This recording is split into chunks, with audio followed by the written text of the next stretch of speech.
podcasts you love. From people you trust. This is Twit.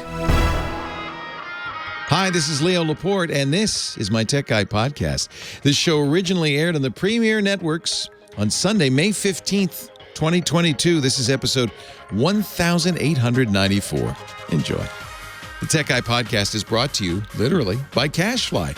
Cashfly is giving away a complimentary detailed analysis of your current CDN bill and usage trends so you can see if you're overpaying 20% or more. Learn more at twit.cashfly.com. Well, hey, how are you today? Leo Laporte here, the Tech Guy. Yeah, time to talk computers and the internet and home theater and digital photography, smartphones, smart watches, you know, all the stuff, the digital technology stuff that's making life both interesting and difficult at the same time. 8888 Ask Leo is my phone number if you want to talk about it. 888-827-5536. Toll free from anywhere in the U.S. or Canada. Outside that area, you can call the same number using Skype out, and it should be free, I think. I'm pretty sure, because it's toll free here, so, you know. 888-827-5536. There's a website. Yes, there is. The website is techguylabs.com, and that's where you can get links to the things I mentioned. You can get a transcript of the show, audio and video of the show after the fact. It's all there, techguylabs.com. Just look for episode 1894. Let's see. On this day in 1894, I wonder if anything important happened. Something not probably in technology. Well, maybe. Japanese scientist Shibasaburo Kitasato discovers the infectious agent of the bubonic plague and publishes his findings in the Lancet. No, that's it.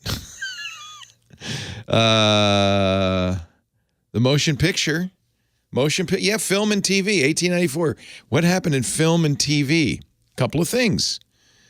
William K.L. Dixon captured Fred Ott's sneeze as a motion picture at Thomas Edison's Black Maria studio in West Orange, New Jersey. The first sneeze caught on film on this, well, it wasn't this day, but in this, you know, roughly this time frame, in 1894. April 14th, the first public showing of Thomas Edison's kinetoscope. First public movies began in this year, in 1894. So there. Yeah. First college basketball game. University of Chicago beat the Chicago YMCA 19-11. The games were lower scoring in those days. The horse racing starting gate was invented in 1894. The International Olympic Committee was founded in 1894. And the United States Golf Association formed. So it was a very good year. And that's the episode number, 1894. This week, in more modern times, Google had its developers conference they call Google I.O. I.O., it's off to work I go, Wednesday and Thursday of this week. They announced, as I had expected, a Pixel 6a phone. They have a kind of a stagger step, tick-tock product release cadence. They do, in the fall, they do the high end. You know, in this case, it was the Pixel 6 and the Pixel 6 Pro. That came out in October.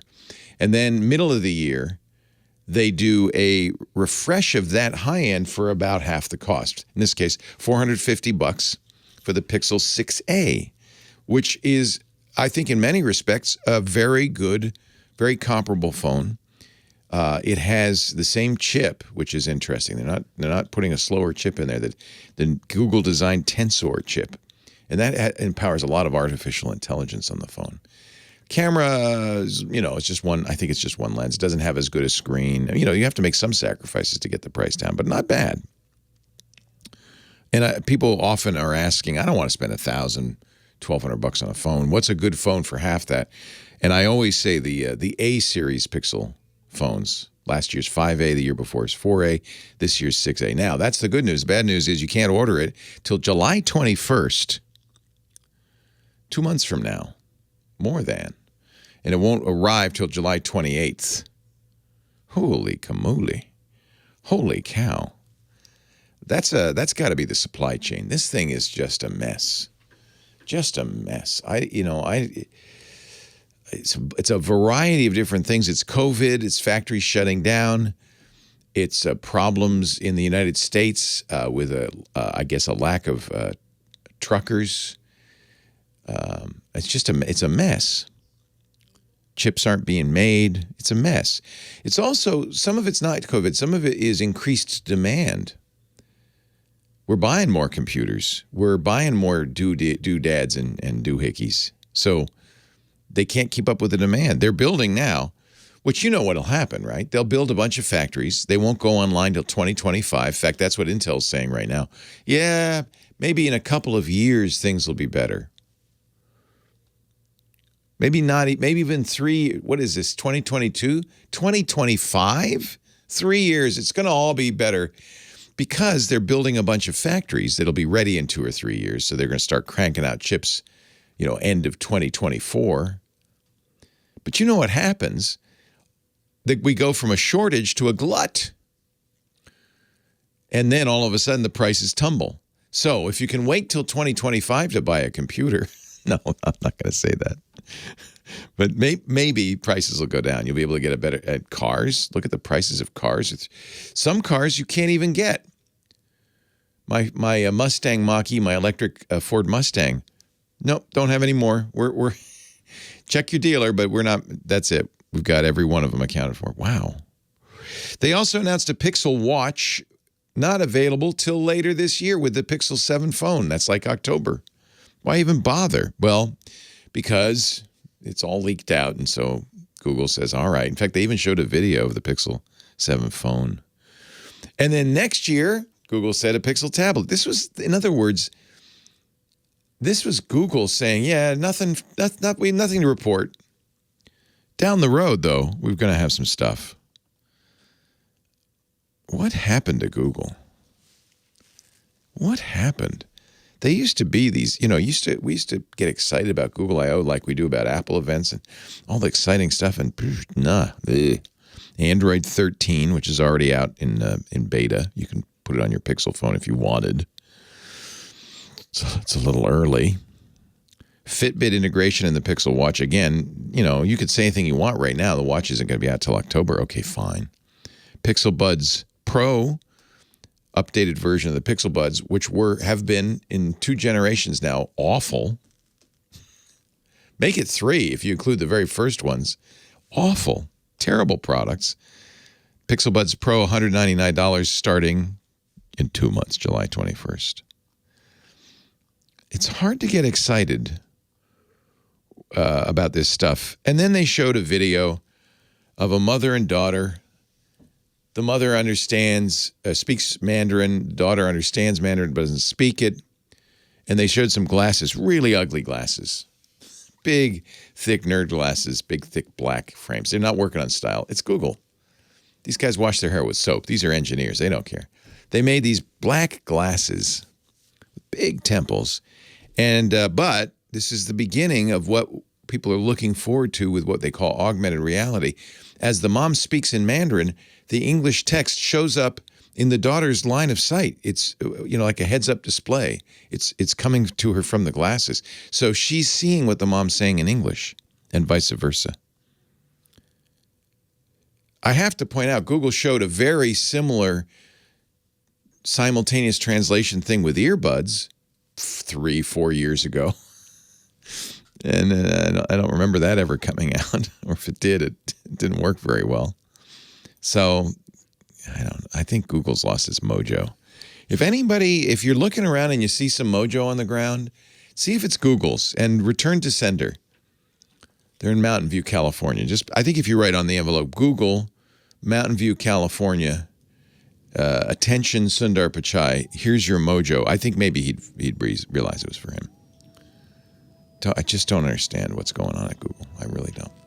8888 Ask Leo, but we can talk about that. We can talk about anything on your mind. Alternatives to Google? Yeah, sure. There's not many. We can talk about that. 888-827-5536. Give me a ring. Leo Laporte, the tech guy.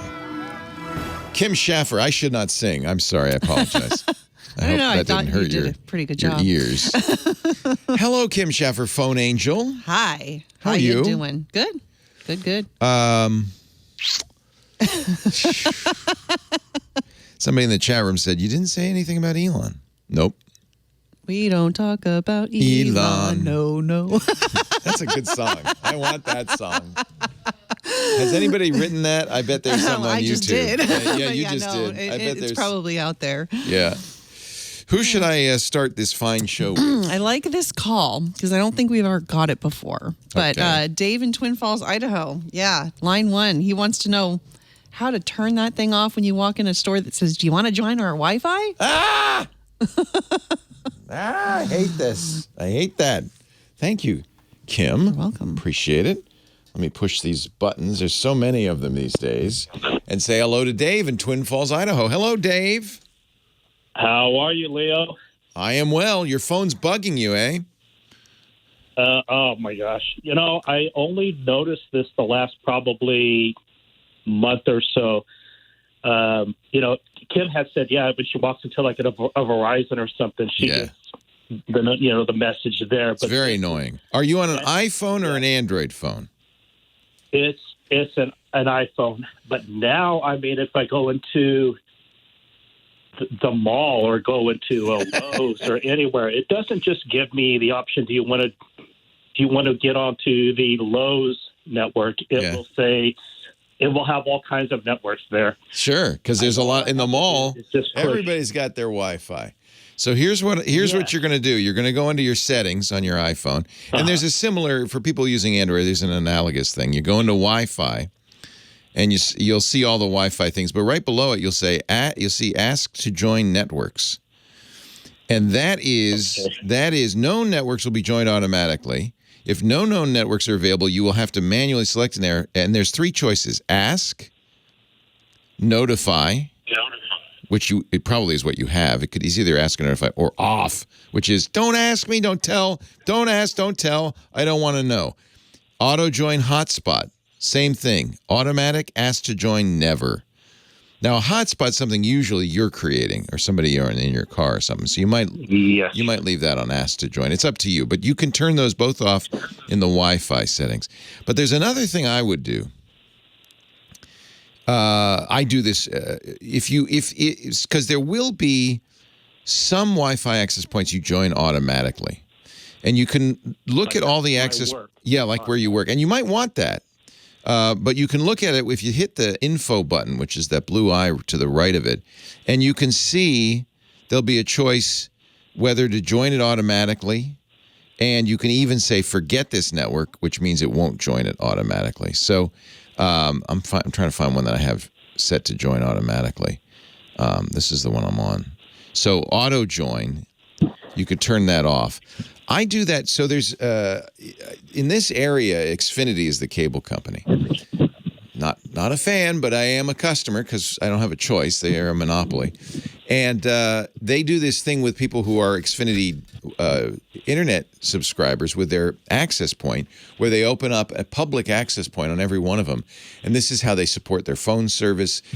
So as you wander around town, you will see Xfinity Wi-Fi's. And if you've ever joined it, it will automatically join those. Now, here's the problem. A lot of them are dead. There's no internet on it. And so it breaks your internet access as you're wandering around town. So I also look for things like that. Old Wi-Fi access points, Xfinity's one for me, and I forget those, and I make sure it's not only do not auto join, just forget you ever knew about it. So it won't try, it won't ping me. So that's what you want to do. You want to go to the settings, and you want to turn off auto join. And it's very similar in Android.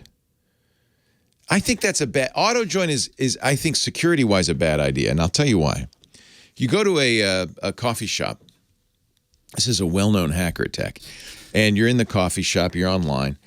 A bad guy sitting in the coffee shop is on the same network as you, right? The Starbucks network. Can see that you're there. And with the proper tools, a tool you can buy online fairly inexpensively, they're not illegal. There's one called, for example, Wi-Fi Pineapple. You buy that, and it can not only see your machine, it can see what access points your machine has joined in the past. And then if you're a really snarky, bad guy, you say, I'm going to pose as, for instance, your home access point, because you have it set to auto join, right? Or your work access point. You have it set.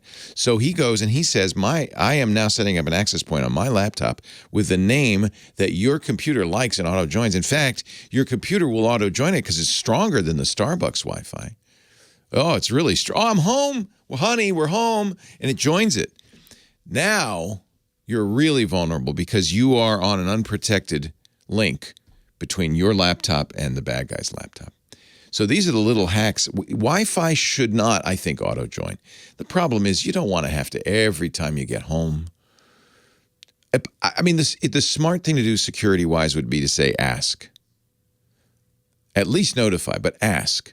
Because if I know you get home and says, okay, you're home, do you want to join the Wi-Fi? Ask. Because if you're not home and you get that pop-up, you know somebody's impersonating your Wi-Fi. That's a risky thing. Okay?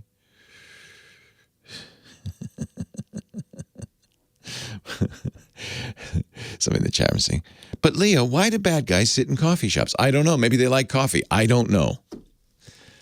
Anyway, I hope that helps, Dave. It's a great question, and now you know the solution. Dale in Nashville, Tennessee. Hi, Dale.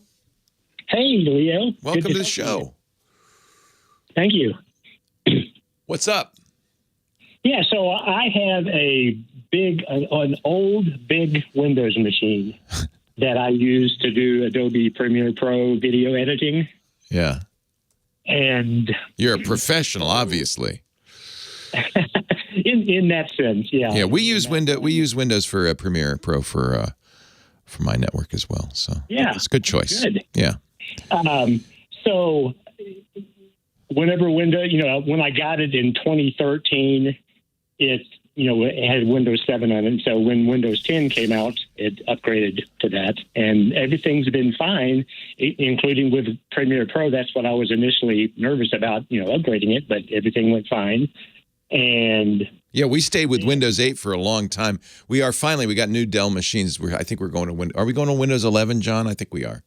Maybe 10, but anyway. Yeah, I think my hardware is too old for Windows 11. Right. Yeah.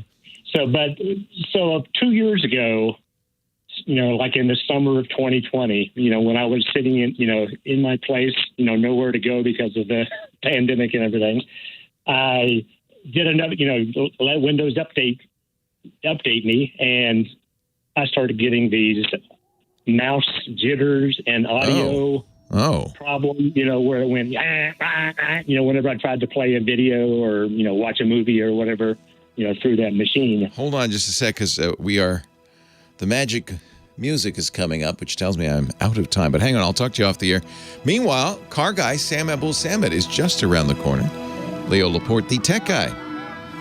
Sorry about that, Dale. I have I heard that yesterday when I was listening. Yeah, it's a network break, and I should probably not have picked up your call, but I did. My fault. So you can't do Windows Update because it breaks your mouse and audio. Yeah, I mean, when I go back, when I return to the last working Windows version, it goes back to 1909, the version 1909, and everything's fine. And then the next time it updates, and it's weird because every now and then I can mess around, disabling and re-enabling the Realtek audio and the mouse. Right. And and do that in a certain sequence, and sometimes I get it to work, but then the first time that happened, I was really happy. And then the very next time I restarted the machine, it was back to the same problem again. Huh. Did you build the machine yourself, or is it a brand name? A friend who's really high-tech geek built it for me. Okay. So it's an AS Rock. Yeah. Motherboard. So and presumably both the sound and the mouse are connected to the motherboard. You may need special drivers from AS Rock. The problem is Windows 1909, the version you're on, ended life last year. Yeah. So you're not you're actually not going to be getting security updates, which is problematic. Right. Really problematic. So if you aren't going online with that thing, okay, but I think you want to fix this. So what I would suggest, there's a couple of things you could try. First of all, make sure your BIOS is up to date and that you have the latest drivers from ASRock. If you don't have a dedicated sound card, I'm presuming. No. Right, it's the Realtek that's on the motherboard. It's weird that the mouse would be affected because there are no drivers for the mouse. That's just a standard USB human interface device. Yeah. So that's a little weird. It sounds like if things are getting jittery, it actually sounds like it might not be the drivers for those devices. It might be the system is getting occupied by something. Yeah, they're like stepping on each other. Yeah. Because they're too In close. the old days, we'd have said, oh, you got interrupt conflicts, but we don't do those anymore. Yeah. I mean, the ideal thing would be to do... Windows 3.1, I could just go in there and I could like load them in a certain order and it would work. The ideal thing, the thing if you really want to fix this, what you want to do is boot to a clean install of Windows. And of course, that will be up to date if you get Windows from Microsoft. And you don't need a serial number or anything because you've installed 10. You're entitled, as they call it, to use 10. So I would go to the Media Creation Center and download a copy of Microsoft's latest version of Windows. In fact, get 11, might as well. Yeah. You don't install it yet. Just boot up into the installer. Make sure your mouse and audio sound okay at that point. Now you're running from the installer. My guess is you're going to be okay. If you have mouse problems with that, then maybe, there is some sort of weird incompatibility. I don't. Yeah. But my guess more likely that there's something going on that will be fixed if you can get to the most recent version of Windows. So you could do the latest Windows 10 or since you're going to, and if that's the case, then back up your data and reinstall. Just reinstall. With Creative Cloud, it's easy because you just download the next, the Premiere. Do you know of any way to save a working configuration? I mean, because like right now, after playing with it for 4 hours this morning, it's working right now just because of this. Yeah, image it. Image it. So they call it the Windows 7 Legacy Backup. I got to run because Sam's here. But you can make an image of that. If it's working, image that. Put it on a separate hard drive or somewhere else so that you have it. And then you can go back to it. I should mention our show today brought to you by the fabulous Cashfly. And when I say brought to you by Cashfly, I kind of mean it. Cashfly is our CDN, our content delivery network, which means when you download any of the podcasts, including this one from Twit, you are actually going through Cashfly. Cashfly solved a huge problem for us because, we were successful. And all of a sudden, hundreds of thousands of people were trying to download our podcasts, and our little servers couldn't accommodate it. I tried all sorts of things until Matt Levine from Cashfly called, and this was more than 10 years ago, and said, we can help. We went to video.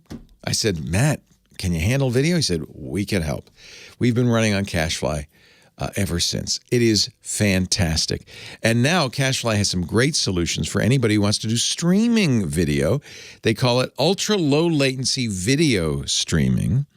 Cashfly, because they have 50 locations around the globe, 50 points of presence, always, the idea is your customers, your listeners, your gamers, whoever it is you're interacting with are closer to you because they're getting it from a server near them, right?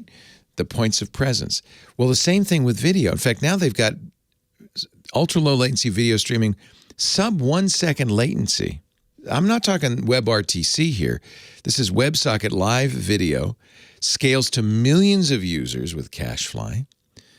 You're closer to your user because of Cashfly's points of presence. You can also use, and we've been doing this for a long time, their storage optimization system. You store your content on Cashfly's servers, which reduces bandwidth, increases your cache hit ratio to 100%, takes the load off your origin servers. You upload a copy to Cashfly, they seed all the caches. It's fantastic. check that out. So there's a couple of things. What I want you to do is bring your CDN bill or your usage trends to Cashfly and ask them about these storage optimization system and ultra-low latency video streaming. I'm not talking lightning fast gaming. Downloads just come in like that. We have been so happy, never had a problem. In fact, you probably realize this if you think about it. Have you ever had a problem downloading our shows? No, it comes in like that. Mobile content optimization that offers automatic and simple image optimization so your site loads faster on any device. Because there are multiple pops, you have redundancy and failover. In fact, they've had 100% availability in the last 12 months, not 9 nines or 10 nines, 100%. Perfect. 30% faster than other major CDNs, 98% cache hit ratio, 10 times faster than traditional methods. On 6 continents, Cashfly's the one. And by the way, their support is second to none, 24/7, every day of the year. We just love them. Cashfly's giving away, as I said, a complimentary detailed analysis of your current CDN bill and usage trends. No high-pressure sales, just information. But you do want to see if you're overpaying as much as 20%. Go to twit.cashfly.com. Don't forget to ask them about that storage optimization system, SOS, and the ultra-low latency video streaming. I think you're going to be very impressed. Cashfly, twit.cashfly.com, CACHEFLY, cashfly.com. We thank them so much for their support. Literally, I mean, they're holding us up for the Tech Guy Show and all of our other shows. Twit.cashfly.com. Leo Laporte, the Tech Guy, Sam Abuelsamid, the Car Guy is here, principal researcher at Guidehouse Insights. He is a podcaster. His Wheel Bearings podcast, all about automobiles, is at wheelbearings.media and wherever you get your fine podcasts. And he's sitting in front of a Ford right now. Hello, Sam. Oh, you're finally off the embargo. That's right. You can tell us about driving the Lightning, the F-150 Lightning. Riding the Lightning, as they say. Riding. It is Lisa was asking if there'll be an electric Ford Bronco. And I said, well, Ford's all in on electrics. I'm sure there will be. It will be coming soon. Yeah. Sooner rather than later. Yeah. The F-150 business is by itself one of the largest businesses in the world. Yep. Multi-billion It's like a dollars. $45 billion business by itself. Wow. That's more than Twitter. Yeah. So it's $45 billion in revenue. Yeah. It's a big bet for Ford to say, we're going to go electric. But I think it's very exciting. So tell us all about it. Yeah, so Ford first announced their plans to build an electric version of the F-150 about 4 years ago, 3.5, 4 years ago. And what they did was they went to work. They took everything under the cab and the body from the gas F-150 and threw it away. So up top, it looks like an F-150. You look at it, I mean, it's the same shape as an F-150. It still has the same cab structure and bed structure. But everything down below is all new. So they created a new custom frame that still mounts up to the same mounting points. And they stuffed a battery in there and a couple of motors, and it's all good. So piece of cake, not a problem at all. Actually, it's a lot more complicated than that.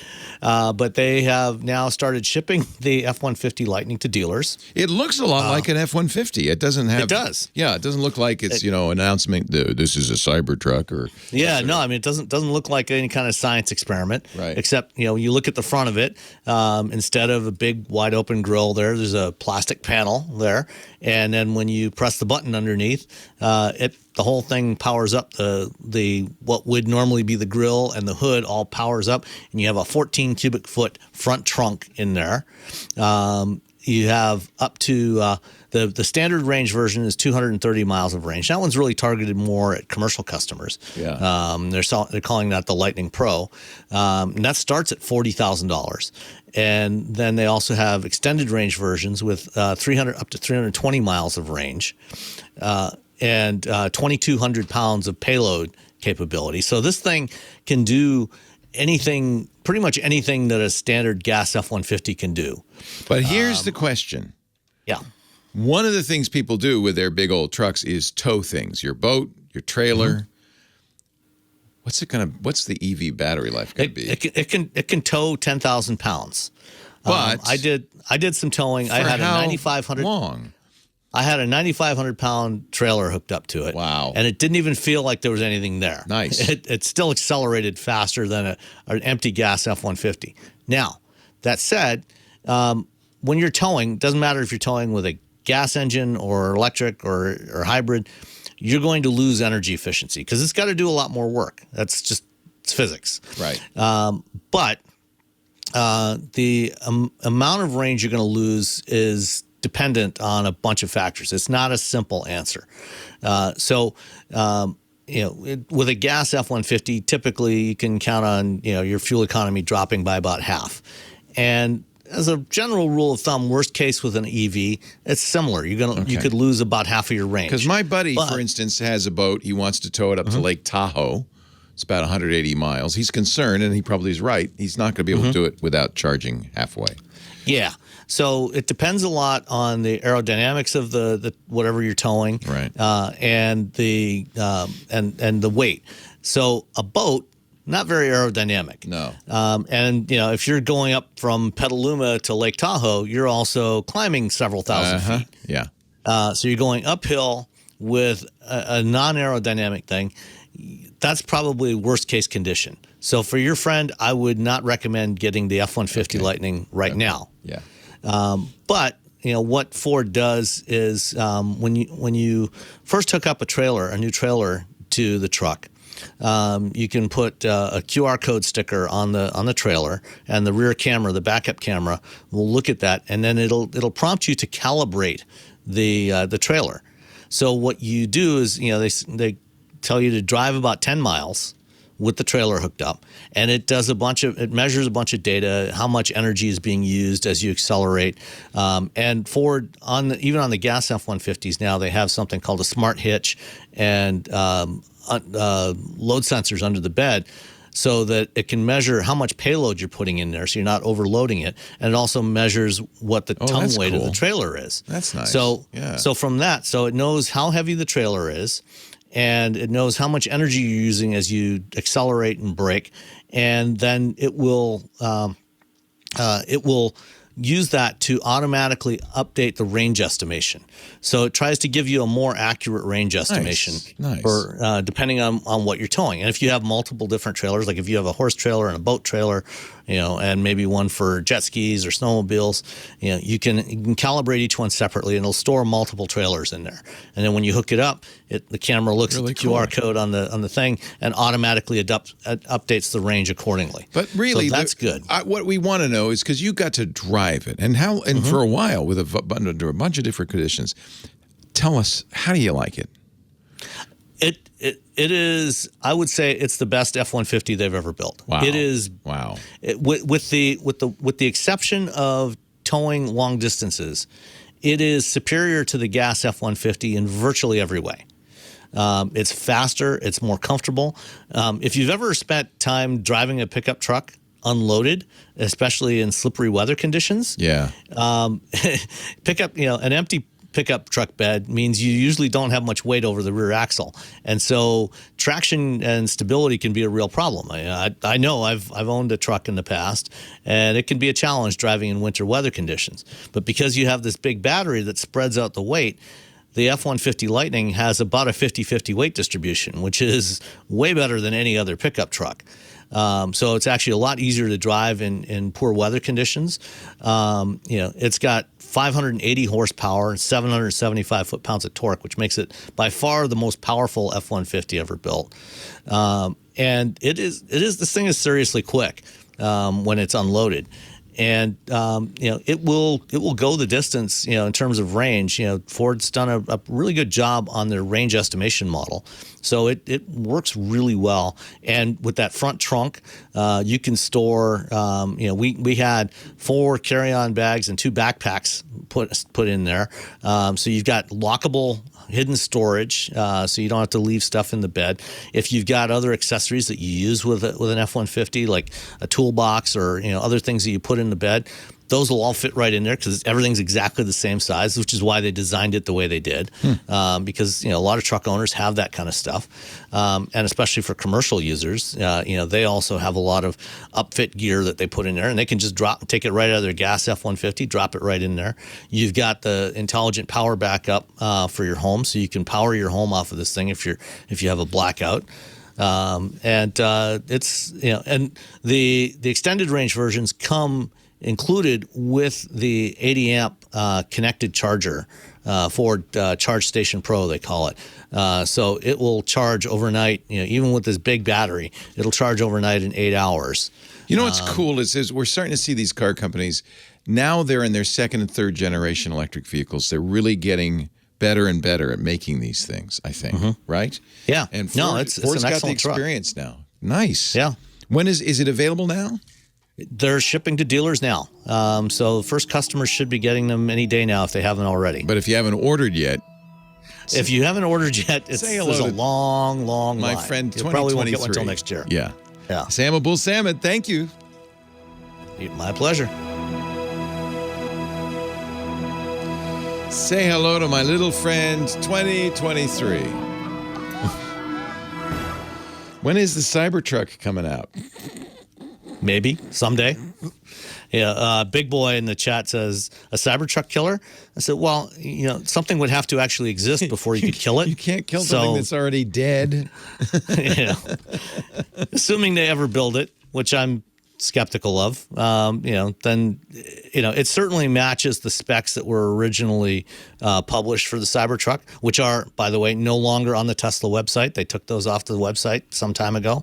Really? Wow. Yeah. So, what do you think the problem is? Is it harder to make a Cybertruck than he thought, or? Well, there's actually several issues, I think. One is the batteries. They were counting on having these 4680 cells, these larger cylindrical cells for this thing.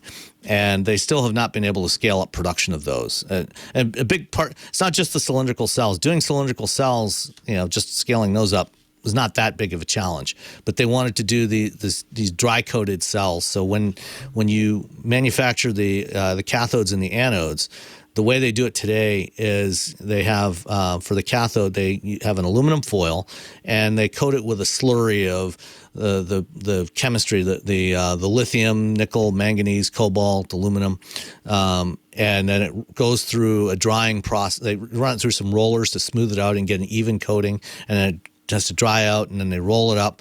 And what Tesla wanted to do, and they talked about this at their battery day, is do a dry coating process.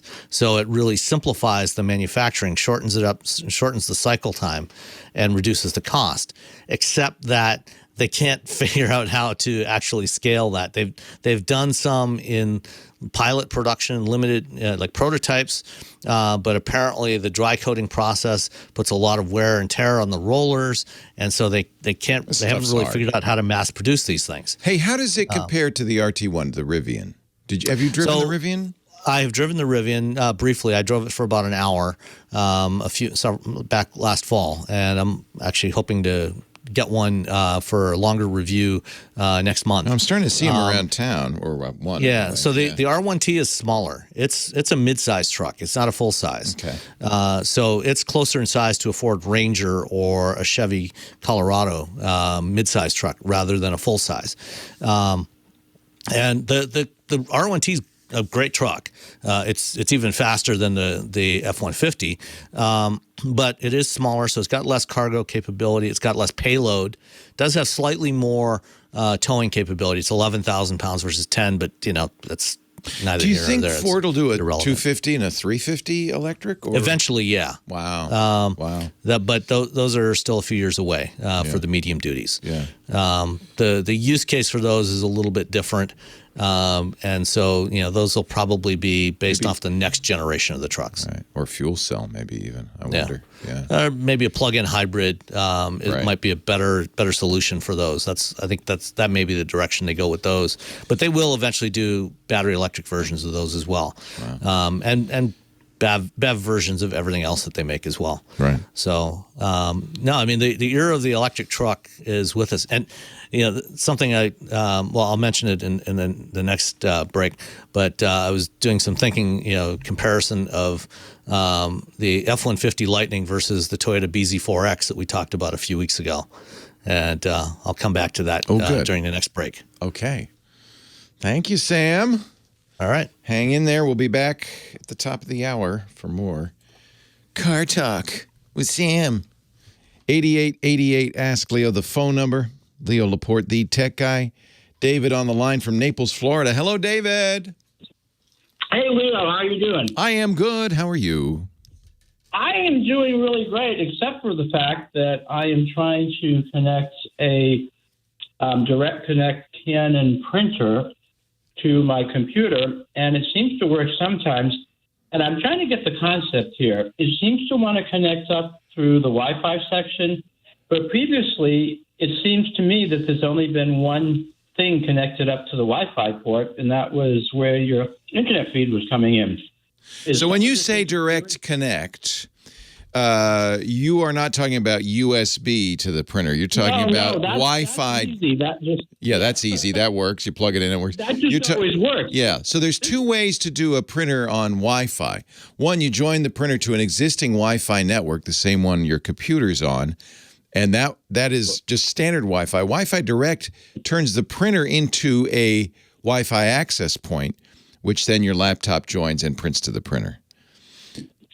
And do they still come up through the same basic window where the Wi-Fi connection, where the internet connection comes up? Yeah, they should. So once you put your printer into Direct Connect mode, right, it should have, and it should display for you a name of the access point, which will be Canon Z, something.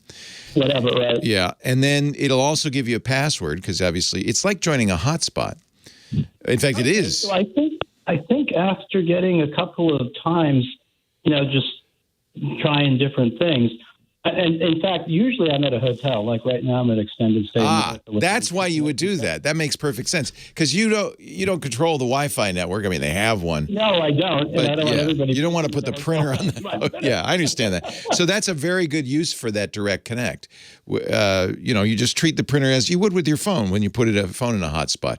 You should see it on your machine, your Windows machine or your Mac machine as one of the available Wi-Fi access points. You'll need to enter the password that the printer tells you to enter. And then you have to copy it in from the port on the screen. Yep. And then it's just like another access point, like you've got a Wi-Fi access point in the room with you. Excellent. Then I must finally be getting the right setup because I've got my Woodspring guest suite, in for the internet, and then the other one. Well, that's the problem.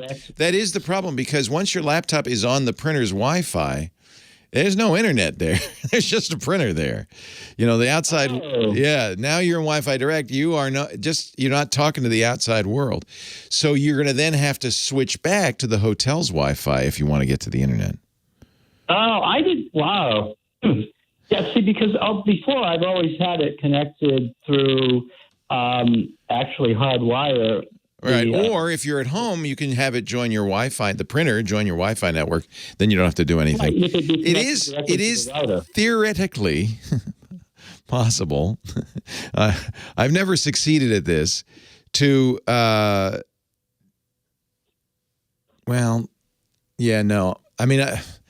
trying to think of a way you could do this and still have your internet access, right? That's what you would like, I take it. I guess you need another access point to the computer. If that had Bluetooth interface on it. Yeah, that's right. Bluetooth. Yeah, if you could print via Bluetooth or USB, then your Wi-Fi radio can only attach to one access point at a time. So that's the problem. That's the problem. I would go, and then I'm like, wait a minute, what happened to my internet? And then, so now it's definitely there. But now they have the driver that came in with it when it installed. It's the other one that says Direct MME9, and then the model of the printer is MD 700. Basically, you've decided to have a private conversation with the printer, and that means there's no internet to the printer or to you. It's just you and the printer talking to one another. In order to get back on the internet, you will then have to select the Wi-Fi access. Just log into the other one. Yeah, the hotel. Easy to do. It's right there. Yeah, most of the time, you don't need both internet and printing. I mean, well, I guess it'd be nice to be able to surf while you're printing or something like that. But yeah. Nope, that's the problem with Wi-Fi Direct. You're trying to print out your airline tickets or something. Yeah, exactly. There might be a way. I'm sure there's a way. I'm trying to think if there'd be a way to make this all work. But like you could have, but I think not. I think your radio on your computer really can only connect to one. That's Wi-Fi all I've seen, because every time I tried to do even with two internets, it doesn't do it. It's either one. It's always one or the other. one. Yeah. Bring a USB cable. That's the other option. Oh, the USB cable is great. It just plugs in and works. Yeah. There's no problem. Yeah. So that's the other option. Just bring a USB cable. Then your computer can use its Wi-Fi to access the internet and print via USB, which is, by the way, probably faster and more reliable. I would do that, but my trusty USB cable didn't make this particular trip, so I just thought I'd try. Oh, yeah. For this particular trip, you're out of luck. The other thing you could do, I think this would work, you can get an external Wi-Fi adapter just that plugs in via USB. That could be connected to the internet. Your other one could be connected to the printer, and I guess that this is what I was thinking. I think that would work to allow you to be both on the internet and on the printer. In theory, I've never tried it.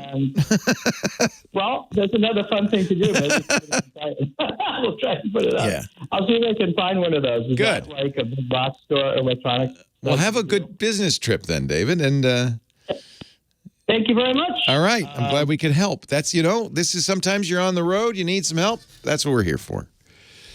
I love it. 8888 Ask Leo. Take care. Let's see. Dre on the line from Miami, Florida. Hi, Dre. Leo Laporte. Hi. Nice to meet you. Nice to meet you. Good to talk to you. Big fan from ZDTV days. Oh, those were the days back in the 90s. Yeah, you're telling me. Back in the aughts. That was the Renaissance, I think. It was a wonderful time for everybody involved. In fact, I remember, I was already had some experience in TV and radio, and I was telling the young kids who were working there, enjoy this. You will never get another experience like it. And I think they know now, 20 years later, that was pretty amazing. It was like the inmates had taken over the asylum. I completely agree. Yeah. So what can I do for you today? Well, I did something that I regretted immediately. Oh, no. So I woke up one day and my internet was out. And I didn't get an outage notification from Comcast. Okay. And I did a network reset. And that uninstalls your drivers and resets all your proxy settings, all your internet settings. And after that, Windows Update stopped working. And the Microsoft Store stopped working, which some people say is actually not a problem at all. Were you able to get online with your browser? After the Comcast came back in Surface, yeah. I can get online. But you've broken Windows Update somehow. Yeah, so basically what I've been doing is going on the Windows Update catalog and manually installing everything. Right. They do that for IT professionals who only want to download the update once and install it on multiple computers. That's good you figured out how to do that, though. But you can't just... That's weird. When you did the reset, it broke Windows Update. Yep. And I even upgraded to Windows 11. It shouldn't, by the way. It shouldn't. And so neither the store nor Update will work now. Correct. So the Windows Update Store, it tries to download these 4 same apps. 3 UWP runtimes, 2013 to 15, 12. Yeah. And a direct... That's probably the store itself, I would guess, so that you could do the rest. Yeah. And it just errors out on anything I want to install there. And then also Windows Defender, I get an error code. So you can't get a hold of Microsoft, it sounds like. That's the problem. Yeah. Could you go to Microsoft.com in your browser? Oh, let me try that. I went to Microsoft Answers, but let me just try Microsoft. Well, yeah, that would count if you can get there. So I'm just trying to figure out if it's possible that something happened in maybe your hosts file rerouted Microsoft. This is a mess. I don't know what happened. So let me hang on. We're going to take a break at the top of the hour. Lots more still to come. Leo Laporte, the tech guy, and I'll help you off the air. So tell me again what you did. You reset your net. You did the network reset. Sam, we'll be with you in a second, Sam. I just want to see if I can get this done here. So I did a network reset. Okay. And then when I rebooted, that's when it happened. And what I did, one of the things I tried already was I uninstalled my network drivers, all of them, because I had many versions of it, and still no problem. I tried setting the Google DNS, IP4 and IP6. Nothing. I ran some PowerShell scripts to uninstall those apps. Jeez Louise. You're messing it up worse now. Did you run the Windows Store troubleshooter? Yeah, and what it tried to do was clear the cache and repair the app. Yep, and that did not work. No, it's still the same issue. Interesting. Articles. People have been having this issue back like in the 2018. Yeah, it's not. I don't think it's. Yeah. I do see this. I'm probably looking at the same sites you are. Windows, Microsoft Store won't have to open after reset. And yeah, delete local cache, change the DNS. Yeah, I don't. There's something weird has gone on. I'm looking at the chat too. Chat will often have. I'm going to let them work with you because I have no idea. I would just be referring to chat. So if you're in the chat room, that's good. What's your handle in the chat room? This is Dre. Hi, Dre. Same name. All right. So I'm going to let the chat room, because I want to give Sam his due here, but I'm going to let the chat room work with you, and I'll keep an eye on it and see if something comes of it. Meanwhile, Sam, it's all yours. Hey. So, Leo, you were asking me about an electric Bronco. Yes. And while that will be coming eventually, there's also going to be electric versions of the Jeep Wrangler coming, probably in 2024 or 2025. Jeep has promised by 25 they will have battery electric versions in every market segment they're in. Wow. So a Wrangler is coming. They've shown a concept version of it. So you're thinking the Wrangler's comparable to, from her point of view, to the... You think? Yeah, I mean, the Bronco was developed specifically as a direct competitor to the Wrangler. Response to the Wrangler. Yeah. And then if you remember the old International Harvester Scout from the 1970s. Yeah, that was a cool International is owned by Navistar, which is a company that makes big trucks, heavy trucks and buses. Yeah. Navistar was bought a couple of years ago by a company called Traton, which is a division of Volkswagen Group, which also owns a couple of other truck brands in Europe. So Volkswagen owns the International brand, and they announced this week that they are bringing back the Scout brand in 2026 for an electric SUV and an electric pickup truck. Oh, that would be really cool. I dropped a link to an automotive news story in the chat. Yeah, I see it. Yeah, it's got a couple of sketches of it. So there's going to be several interesting electric SUVs if that's something that Lisa's interested in. And VW seems it's I don't know what she's interested in. Yeah, she comes and goes. We don't have to worry about it for a couple of years, but the Scout might be kind of fun. Yeah, the Scout or the Bronco or the Wrangler, all three of those will be around. And then there's also, the Rivian R1S, which is the SUV version of their pickup. They have the R1T, which is the pickup, and then the R1S, which is an SUV version. And the Rivian R1T and R1S aren't really targeting like the F-150 because, as I said, they're smaller, but they're also they're more premium, so they're really going after more the Jeep market, which is a more premium brand now, as well as kind of the low end of the Land Rover, Range Rover market segment. So the Rivian R1S is more of a Range Rover competitor than anything else, and I think the R1T pickup is closer to being a competitor to the Jeep Gladiator than anything else. Right. So, a bunch of different options there. But I was mentioning the Toyota BZ4X and the F-150 Lightning. The base version of the Lightning Pro, which has a 230-mile range, EPA-rated range, and Ford's numbers usually come in on the conservative side. They usually actually do a little better than their EPA labels on their EVs, and it starts at $40,000. By comparison, the Toyota BZ4X is a compact crossover. The all-wheel drive version starts at $44,000, has a range of only 228 miles, and only charges at up to 100 kilowatts, whereas you get 150 kilowatt charging with the Ford. And the Ford has 10,000 pound towing capability and 2,000 pound payload. Arguably, the Ford F-150 Lightning Pro is a better value than the Toyota BZ4X if you're looking for an EV.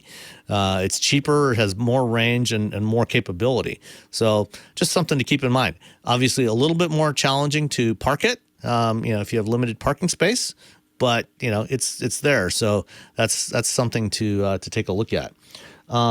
I forget who it was. Somebody way back in the chat mentioned trailers with batteries and motors. And this is actually an interesting idea, which I think I wouldn't be surprised if this is something that we see in the next few years. Because the nice thing about electric, electric motors are pretty small. If you think about a trailer, I mean, you could pack, put a battery pack underneath a trailer, charge that up separately, and have a little bit of extra propulsion and a little bit and some extra range, so it would take up some of the load off of the towing vehicle if you had an electrically powered trailer. There are some some issues with driving dynamics, with balancing the power output, because you don't want the trailer overdriving the vehicle that's towing it, but you don't need a very large motor in the trailer. I mean, you could put something like a 50 kilowatt motor, which is about 65 horsepower, which would be enough to just to take off some of the load, and so you wouldn't have as big a hit on your range with it. But as I was saying earlier, the range hit from towing really depends a lot on the type of trailer you're towing. So, for example, here in Michigan, one of the things you see in the wintertime, you see people towing their snowmobile trailers up north, and these are fairly low slung trailers, and they're usually, if you look at them in profile, it's down actually below the roof line of the truck that's towing it. So it's within the wake of the truck. So there's not that much aerodynamic drag from it. Which means that, what Ford has found from their testing is with those types of trailers, these lower slung trailers, you might only have maybe a 25% hit in range. So a 320 mile range might drop to, say, 230, 220 miles. Whereas if you're towing a big horse trailer that's much taller, then you're going to have a bigger hit on the range. So the range degradation from towing can be anywhere from about 25 to 50%, depending on what kind of trailer you're towing, what your load is. And so, for Leo's friend that you mentioned, that's towing, that wants to tow a boat up to Lake Tahoe, that's about 180 miles, but it's also a lot of uphill driving. That's going to be a challenge to do that. But again, the case here in Southeast Michigan where I live, there's a lot of lakes that are within 50 or 60 miles, 70 miles of the southeast, of the Metro Detroit area. And people are towing their boats out to the lake, every weekend. And for that kind of use case, with 300 miles of range, if you're towing 50 miles, it's not a problem at all. So it's only for really long distance towing that you might want to reconsider going electric just at this point in time. Thank you so much, Sam. Have a great week. My pleasure, Leo. Talk to you next week. Thanks. Yep. Well, hey, how are you today? Leo Laporte here, the tech guy. Time to talk computers, the internet, home theater, digital photography, smartphones, smartwatches, all that jazz. 8888 Ask Leo. The chat room is working with Dre to solve his problem, the problem he left us with at the end of the last hour. Of course, probably, if your internet goes out, best not to attempt brain surgery on your computer, but first to see if the internet is in fact out. In this case, I think it wasn't. And unfortunately, the brain surgery was not a success, and the patient has not come back fully. But I think the chat room's got lots of great suggestions for Dre. So I'm gonna leave you in their capable hands. Team Tech Guy working on it. Meanwhile, Edward in Aurora, Colorado is next. Hello, Edward. Hey, Leo, how are you? I'm wonderful. How are you? I'm doing fantastic. Thank you. Second time I called you. Last time I called you, I was on the OnePlus 1. Yes.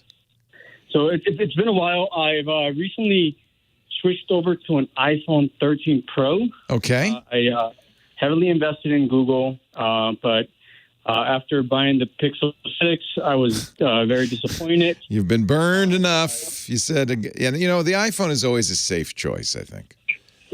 It is. So my kids all have the cheaper, inexpensive Pixels, and we share a Google One plan. Nice. With yes. 100 gigabytes for storage for pictures and all that stuff. Now, the problem that I'm having is I downloaded that on the Apple phone, and now the phone, every time it tries to update or do not really update, but just back up, it says I don't have enough iCloud storage. Yeah, they don't want you to use Google One. Yeah, they want me to go ahead and do the so iCloud. You can use Google One for a lot of things. I mean, Google Photos and Gmail. Google One is their single subscription, kind of like Apple Plus or Apple One. I think maybe Apple calls it Apple One too. And it gives you also a lot of Google Drive. And you're probably thinking, gosh, I sure would like to back up my iPhone to Google Drive instead of, because I'm already paying for it, instead of the expensive iCloud. But it really doesn't work that way, does it? No, it does not. They're not compatible. Yeah. The pictures are automatically being uploaded. Yeah, if you have Google Photos, it'll automatically update there, and Google Docs and all that stuff. Yeah, my contacts and everything was perfectly fine. It used to be like, so the last time I had an iPhone was with the iPhone 4 before I switched over. Wait a minute. I'm looking at the Google One help. It says you can automatically back up your mobile device with Google One so that you have another copy of your photos, videos, messages, and other items in the cloud. Okay, so it has what gets saved by Apple's iCloud. And then what gets saved by Google One, and it looks like the only thing Google One does is, we already figured this out: photos, calendars, and contacts. Mm-hmm. Yeah. Oh man, and even Google says no, you're going to have to use Apple's iCloud for messages, app data, and device settings. Now the good news is you get, 5 gigs free from Apple for iCloud. That's probably enough just to store that stuff. The only thing that gets big is the messages with iMessages, or rather the images with iMessages. So if you say don't back up iMessages, and that's a setting, in the messages setting on your phone, you should be able to save almost everything else. Most important is device settings, right? That's what you really want. Correct. Yeah. So are there settings inside the actual apps? Because I remember all the settings. No. So this is the settings app. Yeah. This is the other thing Apple does very different from the way Android works.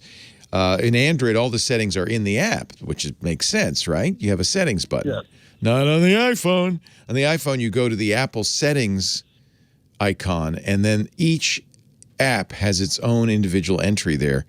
And many of the settings, if not all, sometimes some apps do keep some of their settings locally, but Apple tries to get developers to put all the settings in the Apple settings app. I guess they think that's easier for users. I don't think it is, because that's not how any other computer in the world works.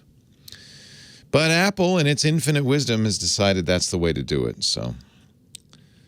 And finally, so I used to have the iPhone 4. It was the last iPhone I purchased. That's the one with the antenna. You're holding it wrong. Wow. Yeah, exactly. Right. And, then I switched.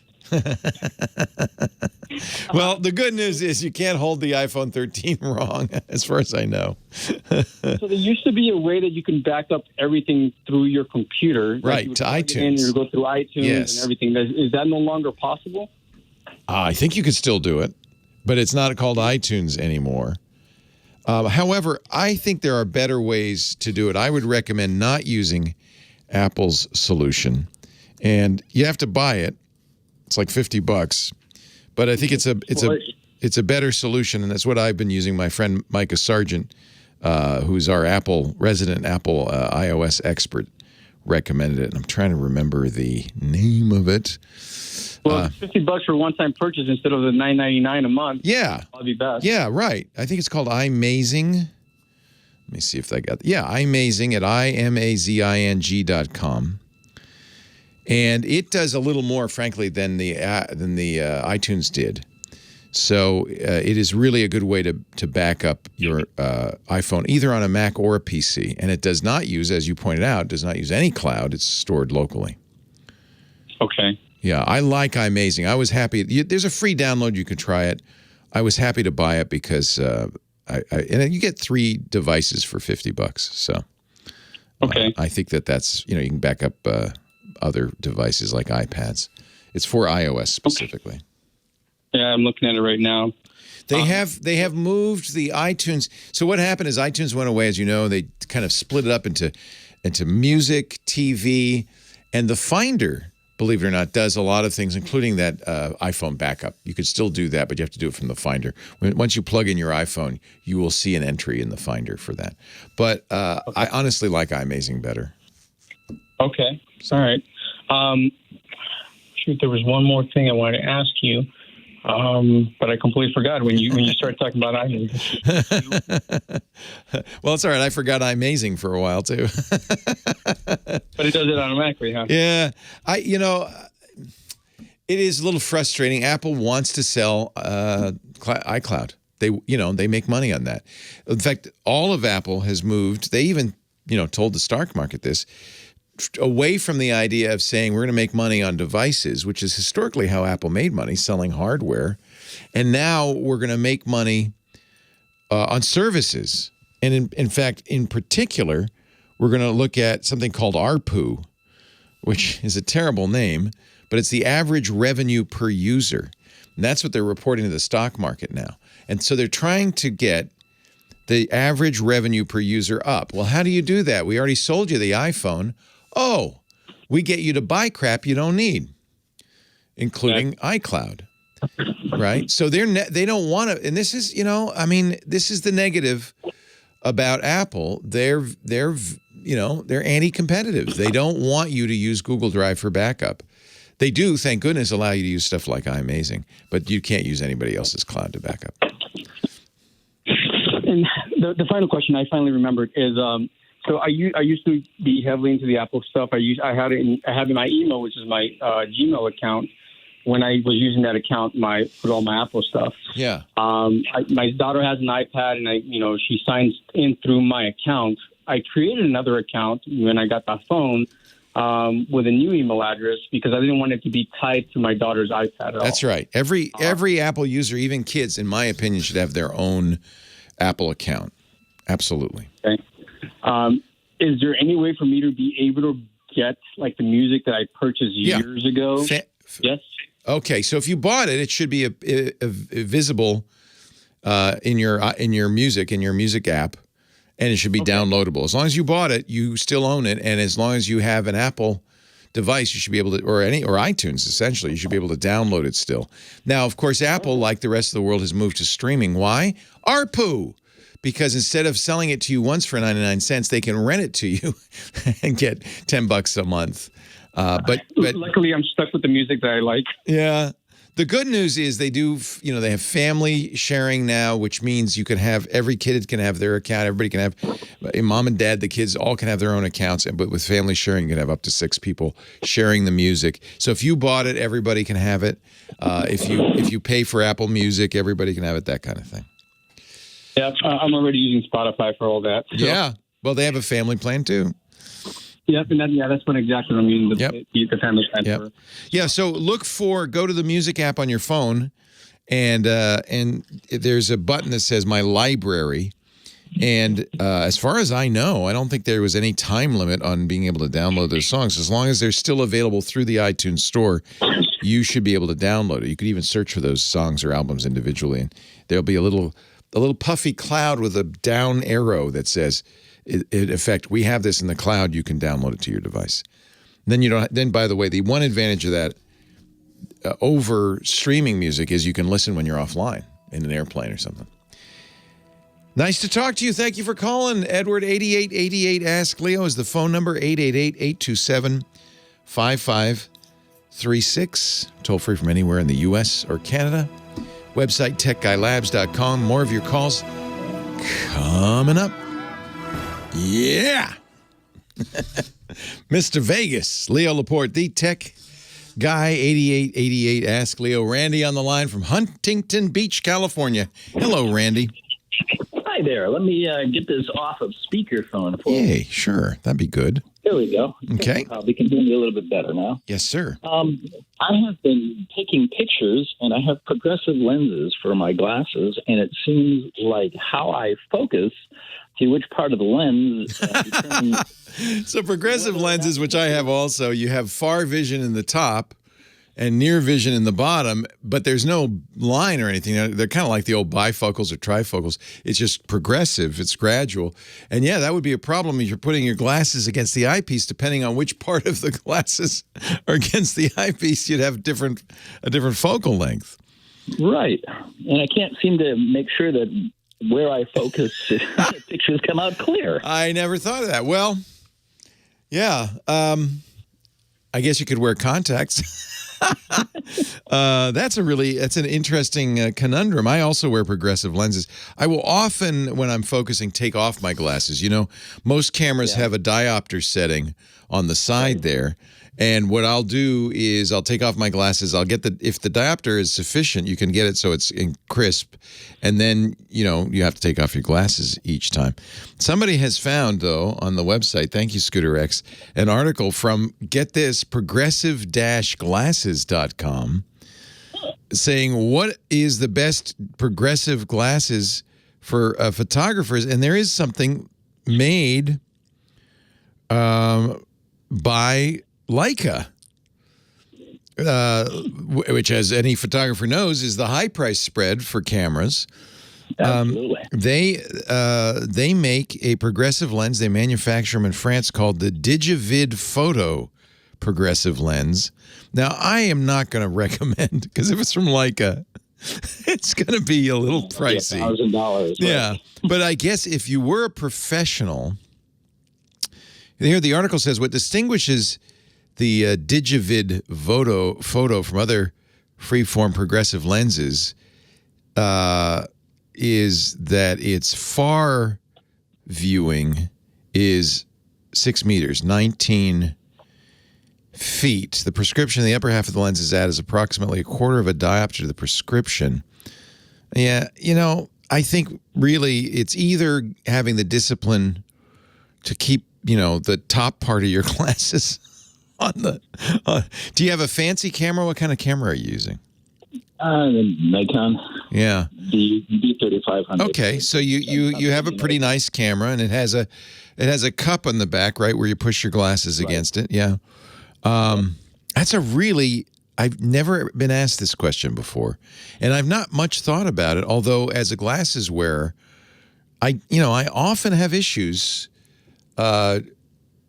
shooting, and I think what I do is I take off my glasses, and I have the diopter setting on the camera to compensate, in effect, like I'm wearing glasses. I know I do that with binoculars, for instance. Well, there are certain focal lengths with the zoom lens that if I allow it to do its intelligent sensing and focus, it's fine. And if I correct it, it's bad. Right. Well, that's the other option, is to not manually focus. Or to manually focus, and your camera may do this. There are forms of manual focus that, in fact, this is the rangefinders, the Leica rangefinders used to do this. You focus until it lines up. You might have that feature in your I think probably don't because it's an optical thing. But the other thing you also probably have, I have in my camera that I use all the time, you can zoom when you focus. So I set my focus button to be a separate button from the shooting button. I do what they call back panel focus. And the reason is I don't want to accidentally refocus when I press the button to take a picture. So it's on the back panel. So I've also set it up that the first time I press it, it zooms in, and the second time it presses, it zooms in even more. And so what you can do is pick an image, a part of the image is very, a straight line focus. And let me ask Chris Marquardt, because he's here, our photo guy. He's probably listening. Chris, you don't wear glasses, or do you? I don't, so I'm not sure I have a good answer because I've never had any. When you do your experience workshops, with you don't know. Yeah, you have good vision.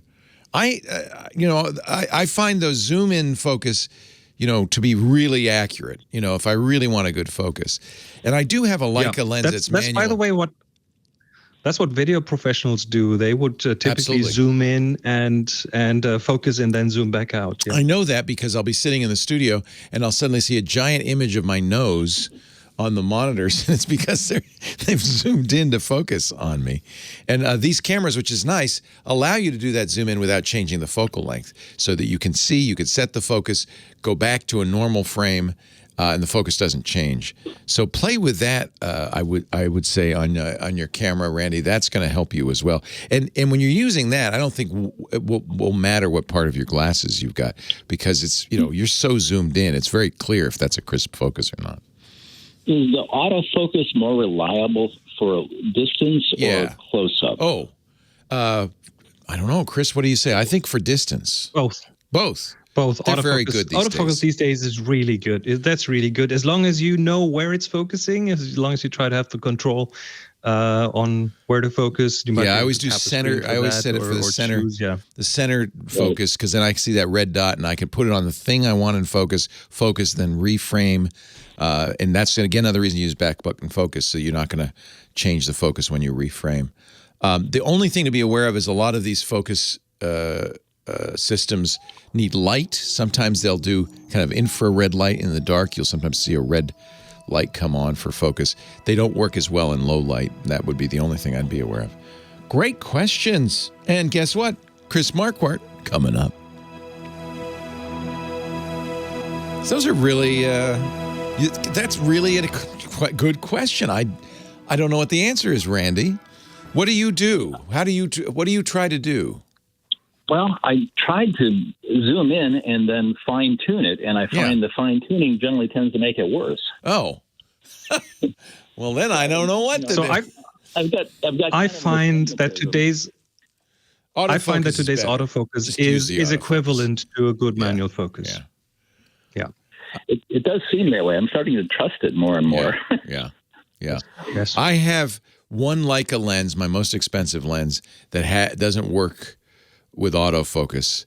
You have to manually focus because it's Leica, and that has the optical range finding thing, but it's not a range finder. It's through the lens where I'm lining up. It's a split image. I line up. Am I right in remembering that? I think I am. That's very accurate. Well, the one area you want to be careful is with macro, where you're really close up, because then between the autofocus and actually taking the shot, this little time frame you might be moving, and the slightest movement, your slightest motion will throw that off. So what I do in macro situations is I autofocus and just take the shot right away, and that's usually the better way to get focus in close-up situations. I think trust the autofocus. In fact, I have a Leica Q2, which I can manually focus, and I almost always just let it, because it's so fast these days. They're so good. Yeah, I'm starting to do that. I do have a separate question regarding Google storage. I keep getting notes from Google saying, "Hey, your storage is full. Please send us money." Yeah, and it's all about the ARPU, baby. Yeah, and I keep deleting hundreds of megabytes worth of stuff, and I keep getting the same message. Well, it's probably trying to re-upload those things you deleted. Video will really kill you, too. Make sure you're not uploading video. You can turn that off in the Photos settings. So I did a search by size, and I've been deleting, the top giant 15, ones. 20 files at the beginning. And honestly, I'm up to 2 terabytes on Google Drive because, I just keep buying more. Yeah. I think it's $10 a month for 2 terabytes. It's not awful. Wow. Yeah. Well, that's not bad. If you want to talk about that, I'm sure I'm not the only one on the planet who's got that question. Yeah. They keep coming back at me every time. And I'm sure I've got plenty of storage, but I don't really know how to determine where my limits are for Google anymore. Well, yeah. So part of that is to understand that Gmail is also using that drive. Right. So you want to look at what's using up. It may not be photos. It might be you have a lot of attachments, for instance, in Gmail that is also using that drive. Yeah, I was killing the Gmail attachments first. How much storage do you have? Whatever they give you for free. Oh, that's why. They don't want you to use the free tier. It's average revenue per user. It's all about the ARPU. They're all trying to get us to buy more. There are other solutions. The problem is Google Photos is for photography is the best solution out there. I bought a lifetime 2 terabytes from pCloud a couple of years ago. One fee, I think, was $400 forever. So you can always do that. But then, in order for it to get my photos, I think I have to set it up on each device to automatically upload to pCloud. It's time to talk photography. Chris Marquardt is here. He's our photo guru, our sensei, if you will, at sensei.photo. He joins us every week to talk about using your camera, even if it's your smartphone, to get better pictures. Hi, Chris. Welcome. Thank you. Thanks for having me again. Good to see you. Smartphones are awesome. Smartphones are so awesome to better take all photos the time. Yeah. Well, better all the time. You have them with you. They are really good at mimicking things that the bigger cameras do. We're talking shallow depth of field and long exposures in the dark and so on. So there are fewer and fewer reasons to get a big camera. We had an assignment this month. Did we get a lot of submissions from smartphone users? Do you know? You probably don't even look. I didn't do any statistics on that, but there are certainly quite a few smartphones. Here are some pictures. Let me bring them up on the screen here. Let's talk elegant. That was the assignment this month. That was the assignment, and of course there are lots of elegant pictures. Oh, pictures of elegant things. There's always the question: is that thing that you're shooting the word we're looking for, or is the picture that you took along this word? So we looked for elegant. I've taken a choice of 3 pictures that I want to talk about. And if you look at the pictures, they are of a lot of different things, but the one recurring theme here is flowers. So I chose 3 flower pictures that were submitted, and the first one is by Will Curtis. Beautiful. Titled Elegant 02. And which I guess means there were more than one pictures, and he had to make a choice. Not always easy when you take multiple pictures of the same thing. And he took a picture of red flowers. I don't know plants that well, so I don't know what the name for this flower is, but it's a red flower on a green plant, pretty much. So I like it. I like it because it's obviously taken either with a bigger camera that has shallow depth of field, or a smartphone that can emulate that using portrait mode. And so the focus is where it needs to be, on those flowers. That is important. There's a green plant. A bit of a distraction in the background. There's something blue in the background. A blue table. Get rid of that. Yeah. Yeah, I wish that wasn't there, because it kind of draws attention towards it, and I don't think the picture needs that table. So, of course, the way to do that is move around, or maybe get in closer. That would also help. Just get a bit closer and reduce the distractions. But still, good job. Second one by Demi Lente. Love that. And it's called Spiral. So again, it's a flower. This time it's a close-up. This is with a real camera close-up. phone, by the way. That is, let me see. That's a Galaxy that's a S10. Samsung S. Yeah, it's an S10, isn't it? Oh, maybe not. No, it doesn't say something different in the access data I here. see the picture, the icon is a camera, but the model, I think, is a Samsung, the 9 and not Samsung. But Anyway, doesn't matter. Because we don't care. Doesn't That's really right. matter. We don't care. Yeah. Doesn't really matter. I like the shape of this flower. I like the way the shadows wrap around things. And if you zoom in, there's lots of nice detail in there. So I think this is with the Note 10. Of, I think that model number is in Note 10, but I might be wrong. Possible. Yeah. Possible. Yeah. And last but not least, we have the third picture by Tom Lott. Helpfully titled IMG_147. Oh, of course. Ever popular. IMG 147. My favorite. It is a close view of a California poppy, the national flower of California. And that's right. It's illegal to pick those, in California. You must leave them. Yes, you must leave them on the road. Yes. Wow. They grow wild. I mean, they're everywhere. We grew some in our garden in Germany. Nice. Imported from California. So this photo, there's something about it. Well, first of all, it's in front of a neutral background, which you probably can take this at the side of the road without having to pick it by just bringing a piece of paper or something as a background. Yeah. That would work. But it really gives full focus on the flower. I like the way it's composed, as in it does have spacing around it, so it feels well placed. It feels like a very deliberate shot. And the focus is on those back leaves. That's where your eyes will go anyway.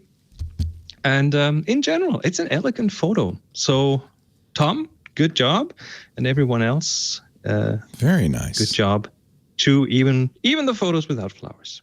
Very good job. So there we go with the elegant photos. Now we go to the fishbowl. Here's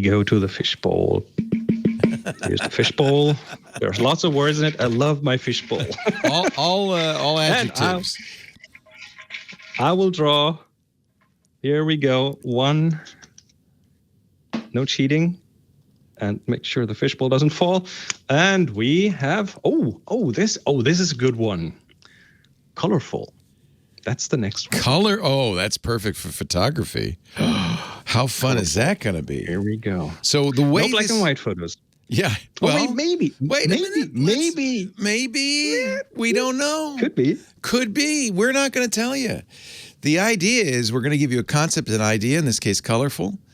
You use that to inspire you. Go out, take pictures. New pictures only. You got to go out and take some. That's the whole point of this. Illustrating the word or concept colorful. Could you take a black and white photo that says colorful? Maybe you could. Definitely. I would think so. That might be a good challenge for somebody. Huh? Absolutely. Yeah. Should we make this a challenge for everyone? No. Just only the brave at heart. But when you get a photo you like, you feel like this is great, I encourage you to submit it to our Tech Guy group on Flickr. This is absolutely free, flickr.com. It's a photo sharing site. You should be a member anyway.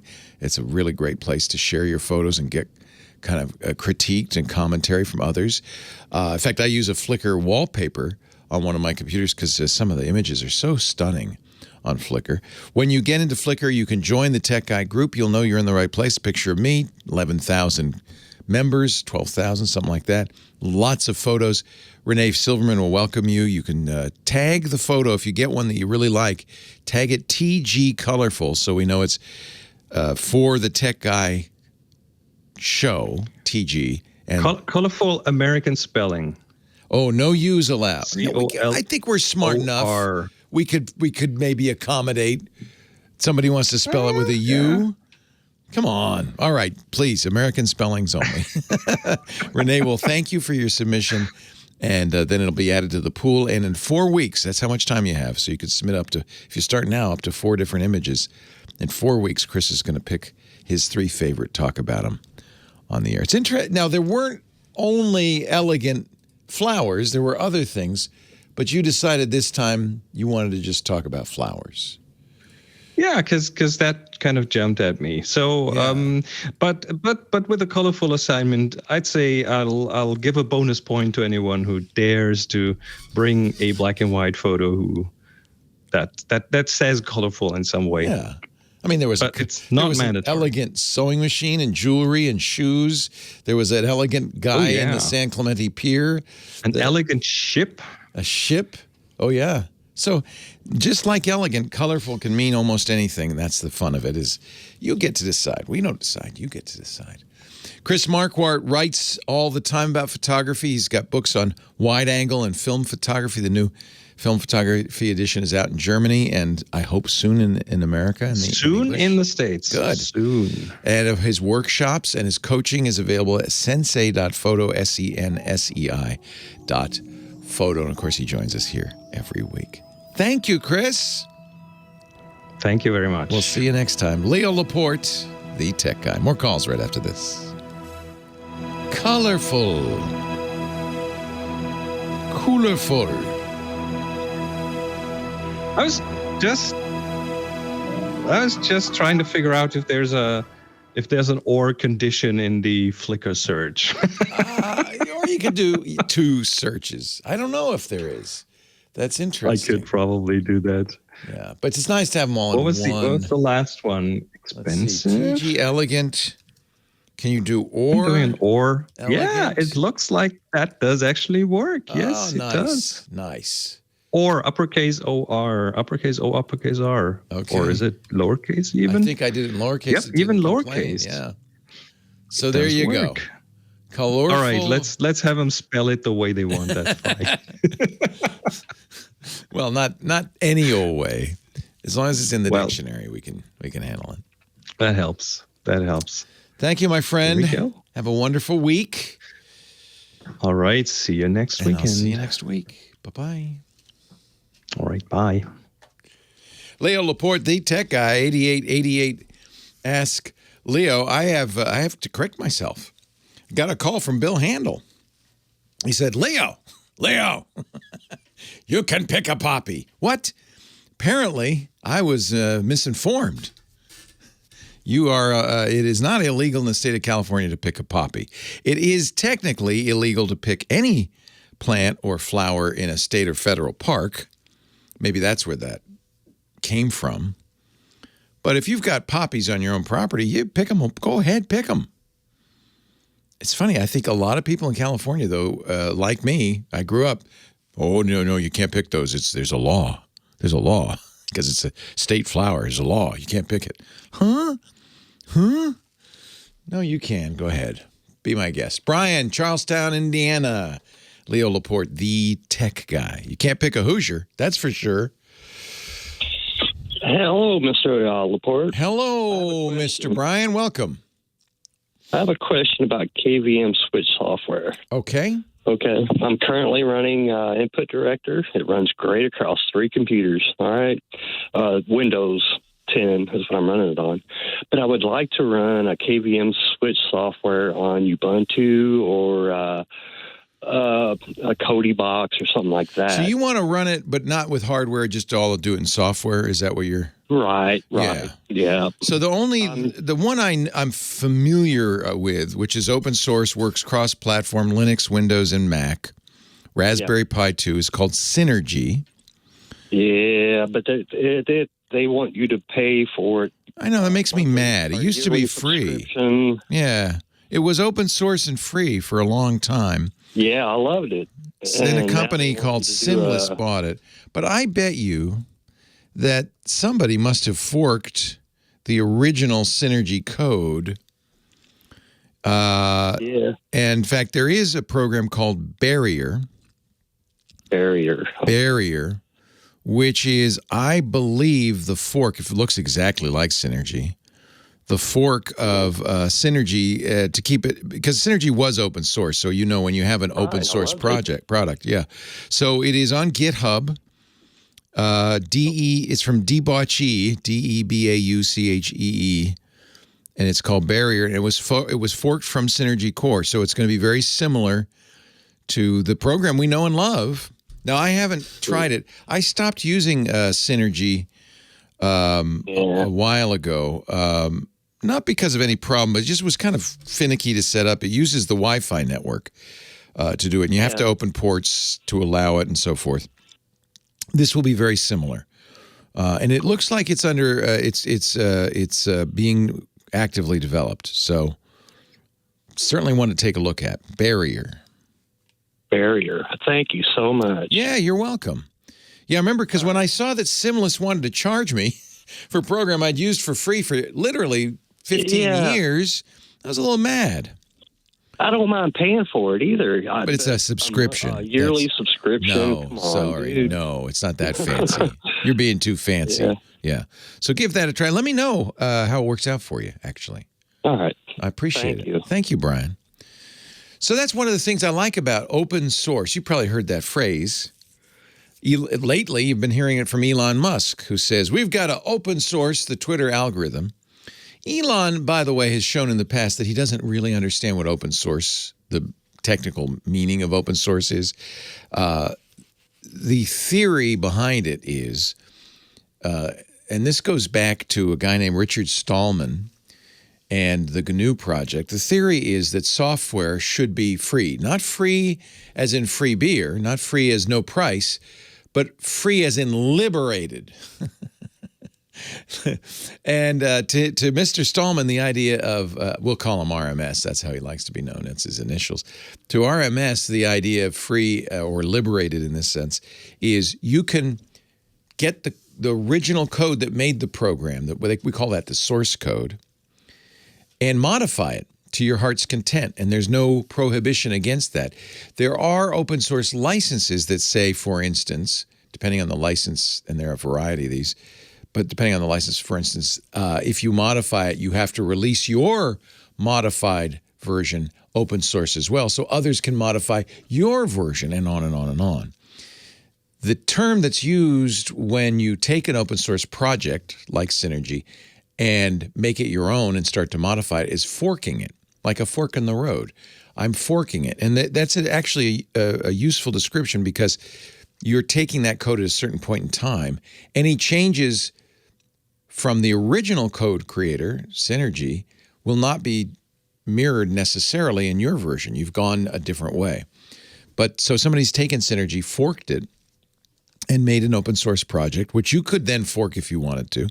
The reason open source is great is because people can see what you're doing. There's no secret passageways, backdoors, mysteries, but also that they can work on it. They can contribute to it, and they often do. Open source projects usually have multiple authors, and you can fork it. You can say, yeah, I want to take this and take it in another direction. And all of that is encouraged. I think it's a great thing. Thanks to open source, we have the Linux operating system, which is open source, all the programs that run on it. Most of the software I use every day is open source, including, by the way, if you use Firefox browser, that's open source. The basis for Google's Chromium is open source. That's why there are so many browsers that use the Chrome rendering engine, including Microsoft's Edge, Brave, Vivaldi. They're all using Chromium, the open source project. They've forked it to make it their own. Google has their fork they call Chrome. So open source is a good thing. It fosters innovation and creativity. It's a good thing. And by the way, most open source projects are also free, as in beer. There's no restriction, no rule that you can't charge for it, but most of the time they are free, as in beer. Max on the line from Leavenworth, Florida. Leo Laporte, the tech guy. Hi, Max. Hello, my dear Leo. How are you? No talk. I am well. How are you, Max? I'm really enjoying my days here. It's beautiful, 86 degrees, sunshine, puffy clouds. Just a wonderful day here. It's a beautiful day in Lake Worth. Now, the last time we talked, you were getting spammed like crazy. Yes, I sure did. I discovered the magic code, which I gave you. You did? 664 pound on T-Mobile network. Pound 664 pound on T-Mobile. Not only do I remember it, Max, I did it on my T-Mobile phone. Excellent. And it worked. Thank you. It worked, it worked beautifully. Then something interesting happened, Leo. What happened?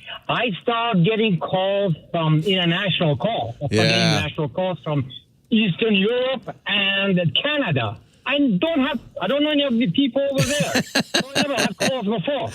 So apparently the bad people figured out. They figured it out.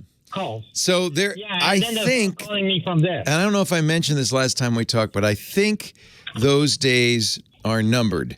The FCC in the U.S. Has created what's an authentication system to combat robocalls, and I think it could also be used to combat texts, called Stir and Shaken. But they didn't, and by the way, AT&T, Verizon, T-Mobile, all support it. They're all implementing it. And the idea is that any call you get is authenticated. The caller's authenticated. They can't spoof the phone number. They can't pretend they're coming from your area code. They can't, but the FCC didn't want to move too fast because I don't know why. Right. So it's May 31st, the end of this month. The end of this month, even those independent guys in Serbia and Canada have to stop. And it's going to allow the T-Mobile and the rest of the world to say, no, I won't take those calls anymore. Let's hope this happens soon. Leo Laporte, the tech guy. I think what's happening, Max, is there is it's like last call, last chance to rip people off, because on May 31st, you're not going to get to do it anymore. Well, hopefully it will happen, Leo. But in the meanwhile, I called T-Mobile and said, look, I don't want to receive any international calls. Oh, that's a good idea. Please, international calls. So the guy said, okay, we could disable international calling from phone, but receiving it a little tricky. Let me go change some settings on your account, this and that. And finally, he did his magic. And then that was it. No more international calls. He tried to talk you out of it. Yeah, then I started getting calls from businesses in California because I have a 408 code. Verified businesses. And I said to myself, what the hell is going on? Because apparently some of these bad folks figured, okay, if we call this guy from actual numbers, businesses, maybe he'll answer. Of course, I did not. I did not answer any of those calls.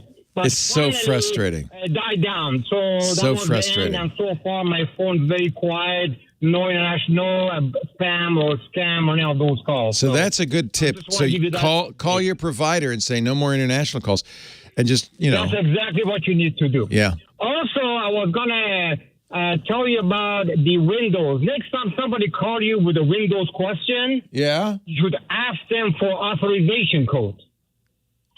Authorization code is this, Leo. Listen very carefully.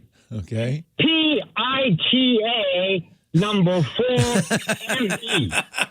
Peter for me. In the app for me. Or admit.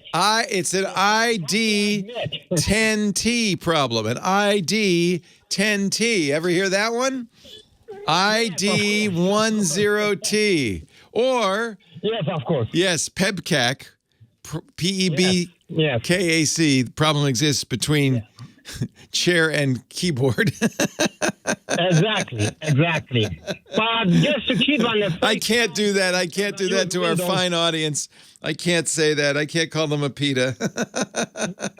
Well, I know, but then they can probably call themselves, right? They know what the code is. No, I would be out of a job if I didn't help everybody. But we were joking about that in the chat room. Somebody said, you should just tell them to get a Mac. I can't do that. No, you can't do that. Unfortunately, you're in a position that you have to accommodate, right? Yeah, I have to help them. Hey, it's a pleasure, Max. Always a pleasure to talk to you. And always useful. Yeah. Always useful. Thank you. Have a good one. Thanks. Take care. Bye-bye. You too. Bye. Well, hey. How are you today? Leo Laporte here, the tech guy. Time to talk computers, the internet, home theater, digital photography, smartphones, smartwatches, and why you get so many robocalls. 8888 Ask Leo. That's the phone number. That is a good topic, isn't it? 8888 Ask Leo. Thanks to Max. I had mentioned this before. I want to reiterate. The FCC a couple of years ago mandated a new system called Stir and Shaken. Obviously, a James Bond fan somewhere in the FCC. Stir and Shaken authenticates the originator of a phone call. Spammers don't like that, right? Spammers never use their own phone number or their own email address when they're sending you spam. They don't want to be detected because what they're doing is often illegal. So they're being, anonymous. They're very careful not to reveal their identity. Stir and Shaken says, no. Phone companies have to apply this authentication system so that other phone companies will know, no, this call came from us. This is a subscriber we have. This is, maybe doesn't pass along the name, but it passes along an ID and identifies them. And that is really going to be the number one way to get rid of spam. So everybody agreed, yeah, this is good. We're going to do it, but not right away. not right away. Give us a chance to, con some people some more? I don't know. So the FCC, even though Stir and Shaken was, implemented and the big carriers have it, they didn't require it for the small guys. Now, of course, almost all the spam comes from the small guys, right? Those robocalls are not coming from T-Mobile, Verizon, and AT&T. They're coming from little, digital carriers in the Caribbean and places like that. So the commission granted small voice service providers with 100,000 or fewer subscriber lines an extension until June 30th, 2023, next year. That means nothing's going to happen because, of course, the spammers say, oh, that's a nice loophole. Let me find a small guy. And a lot of the companies that serve spammers are these small guys. Yeah, we only have 5 customers. The top 5 spammers in the world. Of course. So there are 2 kinds of small service providers, voice service providers. There are pure internet plays. That's the one spammers love, by the way. And then there are really small phone companies. Trinidad and Tobago's phone company probably doesn't have 100,000 subscribers just because it's a small island community. So the FCC has now said, as of December of last year, if you are not facilities-based, if you're not a real phone company, if you're internet-only phone company, you have to implement Stir and Shaken by the end of June 30th. This year. So what's happening right now is a lot of spammers are saying, oh boy, we only got a month and a half left. Let's call as much as possible. Let's try to make as much money as we can because come June 30th, either those phone companies are going to have to implement Stir and Shaken, or if they don't, then Verizon, T-Mobile, AT&T can say, hey, I'm not going to accept that phone call because it's not authenticated. Now, I'm hoping, and we're counting on and I think they will, the big phone companies doing that, saying, look, if it's not authenticated, we're not going to accept it. Right now, because of the FCC's delay, you're still getting them, and you will continue to get them right up to June 30th, probably midnight, June 30th. And at that point, all of the internet-only voice providers either have to implement Stir and Shaken or will be rejected by the phone companies in AT&T, T-Mobile, Verizon, the big ones. Good news. That means for the next 6 weeks, we're going to be bombarded. We're going to get a lot of spam calls. But it should stop on June 30th. And then it will just be, there's another year for and I'm going to have to say, I imagine there's some incentive for these little, the Andorra phone company, which has a facility, it's a real phone company, but it's tiny. There may be some incentive for them to accept these spammers as well. We'll see. Right now, the spammers love the internet-based ones. It's completely anonymous. It's cheap. It's easy to do. It's a little more expensive if you have somebody with facilities. So I'm hopeful that by the end of next month, we'll start to see a drop-off on these robo dials, these spoof calls. Now, got to point out, and this actually is germane to Mr. Musk's attempt to buy Twitter, because Mr. Musk says, well, we want the First Amendment. If it's not illegal, we want to allow it, but we're not going to have any spammers. He does not seem to understand that spam is protected by the First Amendment. It is. It is. So all of the laws against spam are things like this. The FCC saying, well, you have to do stir and shaken. They're not blocking spam specifically. They're saying, well, you have to do this. And then the phone companies are allowed to block spam because they're not government. They don't have to adhere to the First Amendment because they're not government. Only government shall make no law abridging free speech. Spam is free speech. It does mean that we're going to continue to get robocalls. If you've got an election coming up, many of us do, you're going to be getting candidate robocalls, text messages. Oh, man, I'm getting a ton of text messages from candidates because those are protected. It's protected speech. They can't block it. It's political speech. It's even, it's much more protected. So I don't think those are going to go away. But at least the call saying, hey, your auto warranty is expired. I think we're near the end. I pray we're near the end of those. Rob's on the line from Leonia, New Jersey. Hello, Rob. Leo Laporte, the tech guy. Hello. Thank you very much for taking my call. I have hopefully a simple problem for you to remediate for us. All right. My grandson went on a trip out of the country and was being on the trip. He took a camera with him that had an SD card in it. Okay. The school required that it be a non-Wi-Fi camera. So the camera doesn't have the ability to transfer photos from. What was the school's rationale for not having a Wi-Fi camera? I think they didn't understand what that meant. Come on, man. Yep. Most modern cameras are Wi-Fi.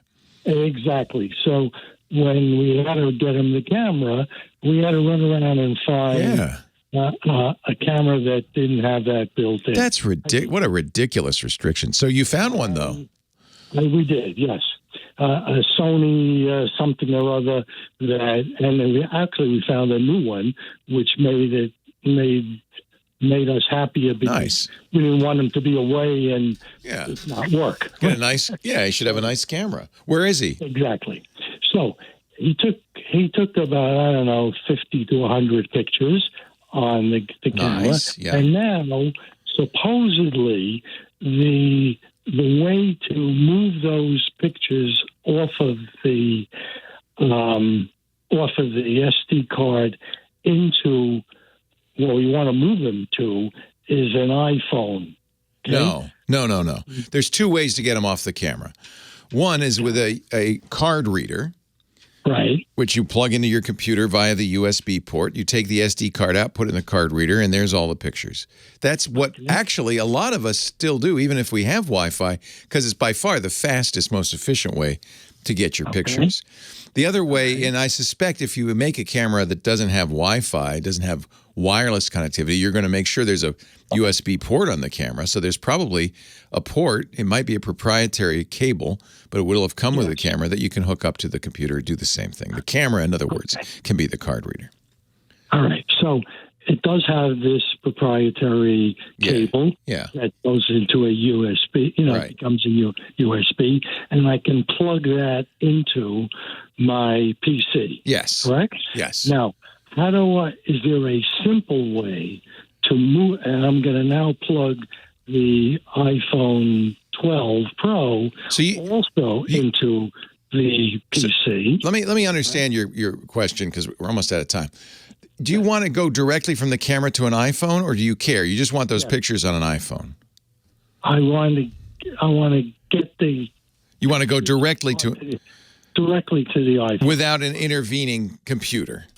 Exactly. Okay, so Apple sells a card reader for the iPhone. You have to go to the Apple site. It's under accessories. There's two ways you can go. There's one that has a USB port, a Type A USB port, that you can use that cable that came with your Sony to do it there. Or you can use, they actually call it, I think, the camera capture or something like that cable. It has an SD card slot. So it has an SD card reader. You could use either of those methods. Most of the time, that's not the way to do it. I guess if he's traveling, he doesn't have a laptop, he wants to do it that way. The reason you probably would want to put it on a computer first and then onto the iPhone, it's easier. But also, then you have a copy on a computer. If your only copy is on the iPhone, that's easy for that to be lost. I would at least make sure you put them on the iCloud photo sharing so that you have a backup of those. But yeah, that's the easiest way to do it. Apple sells these for the iPhone. The card connection or the camera connection cable, I think is what it's called. There's a camera connection kit, pardon me. A couple of ways to do it. And they have it lightning to USB 3. They're not cheap because it's Apple, $39. And then you could also get they have an SD card reader. I've used both of them. They work great. You can go down to the Apple store. They'll have them in stock. Easy to pick up. 8888 Ask Leo, the phone number. 888-827-5536. Toll free from anywhere in the U.S. or Canada. More of your calls coming up. Also, Mr. Space, our spaceman, Rod Pyle. Stay right here.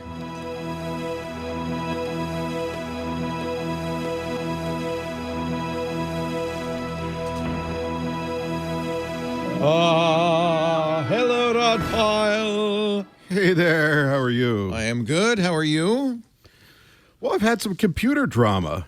Not that you want to hear about that. What's your computer drama? My 2-year-old MacBook Pro, the video display crapped out. Oh, my. That's terrible. And I didn't have time to take it into the shop because I'm leaving for Norway tomorrow. So I ran out and bought I thought, okay, I'm going to get the 16 at Costco, right? Yeah. So I give them, they've got one left. So I give them $2,800. Yeah. I grab the box and I get home. It was empty. It's the i9. Oh, yeah, it's the old one. Intel. Yeah. Yeah. But the Intel shouldn't cost $3,000, should it? Yeah. Oh, really? Yeah. Because it runs like a freaking volcano. It's horrible, I know. But, it's because there's still people who want Intel. Oh. So that's why they still sell it. It should have been clearly labeled. It's too bad that they weren't clear about that. Well, yeah. We were all in a bit of a kerfuffle, but I think they'll take it back. They'll totally take it back. But I tell you, man, the M116 is a beast. It's thick. It looks like I don't know if you want to get the M1. I mean, I know you want the M1. I don't know if we want to get the M116. Get the MacBook, the Air. It's just as fast. Yeah, the problem is I tend to do most of my writing work for 8 hours a day on the thing, and sometimes you like side-by-siding the documents. And so you want a bigger screen. 16-inch screen, yeah. What if you save money, and instead of getting the 16, you got an external monitor? Dell sells a 14-inch. I bet you they sell a 16-inch external portable USB monitor. You just plug into it. They do. Okay, I'm going to make an admission here. I'm kind of ashamed of this, but I like working in a recliner. Oh, feet up. Is that awful? I shouldn't say anything. I have a 17-inch laptop I use in my recliner, so I'm not saying anything. I used to call it my breakfast computer. Yeah. Yeah. I had a Mac 17 when they were still around. Well, it's the same. It's the same price for an M116. The issue is going to be getting it because of supply chain. Yeah. And that's why they had the Intel. I bet you they didn't have the M1. Yeah, that was the problem. So, and it's okay because, I just needed this for the trip because I didn't want to, Well, how long's the trip? Have something. So I go to Norway for a week, give 2 presentations. Then I go to D.C. for a week, and I give like 4 presentations there. So I really needed something. So then just run, as soon as you get home, run over to the Best Buy and say, it didn't work out. Yeah. How long do they give you? I think they probably give you at least 2 weeks. 90 days. Oh, yeah, you're golden. Money 90 back? days. And I believe so. This is Costco. Costco. Yeah, Costco's very generous. Yeah. They are, man. I love them. So what you do is you say, I like this, but I realized it's Intel. I want the M1.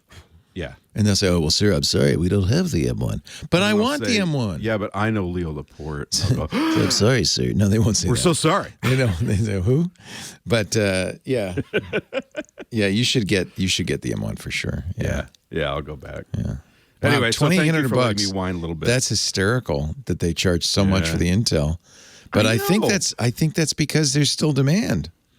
A lot of people still want the Intel too, man. It's terrible when you've gotten used to the other. Used to be like, ooh, this is fast. Poor Henry is still using his i9 16-inch, which I gave him, my old i9. Yeah. And I said, I bought him a Mac Studio Ultra. Who knows when it's going to come, though?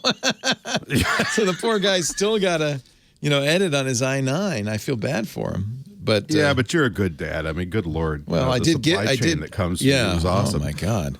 Even a good dad can't overcome the supply chain. That's for sure. That's true. Okay. All right, we'll talk in 10. All right, I'll be here. Thank you, sir. Leo Laporte, the tech guy. That was, that Boston album, great album. I think that must be. I'm racking my brain. The first time that a top hit album was made by a guy in his basement playing all the instruments. I think so, right?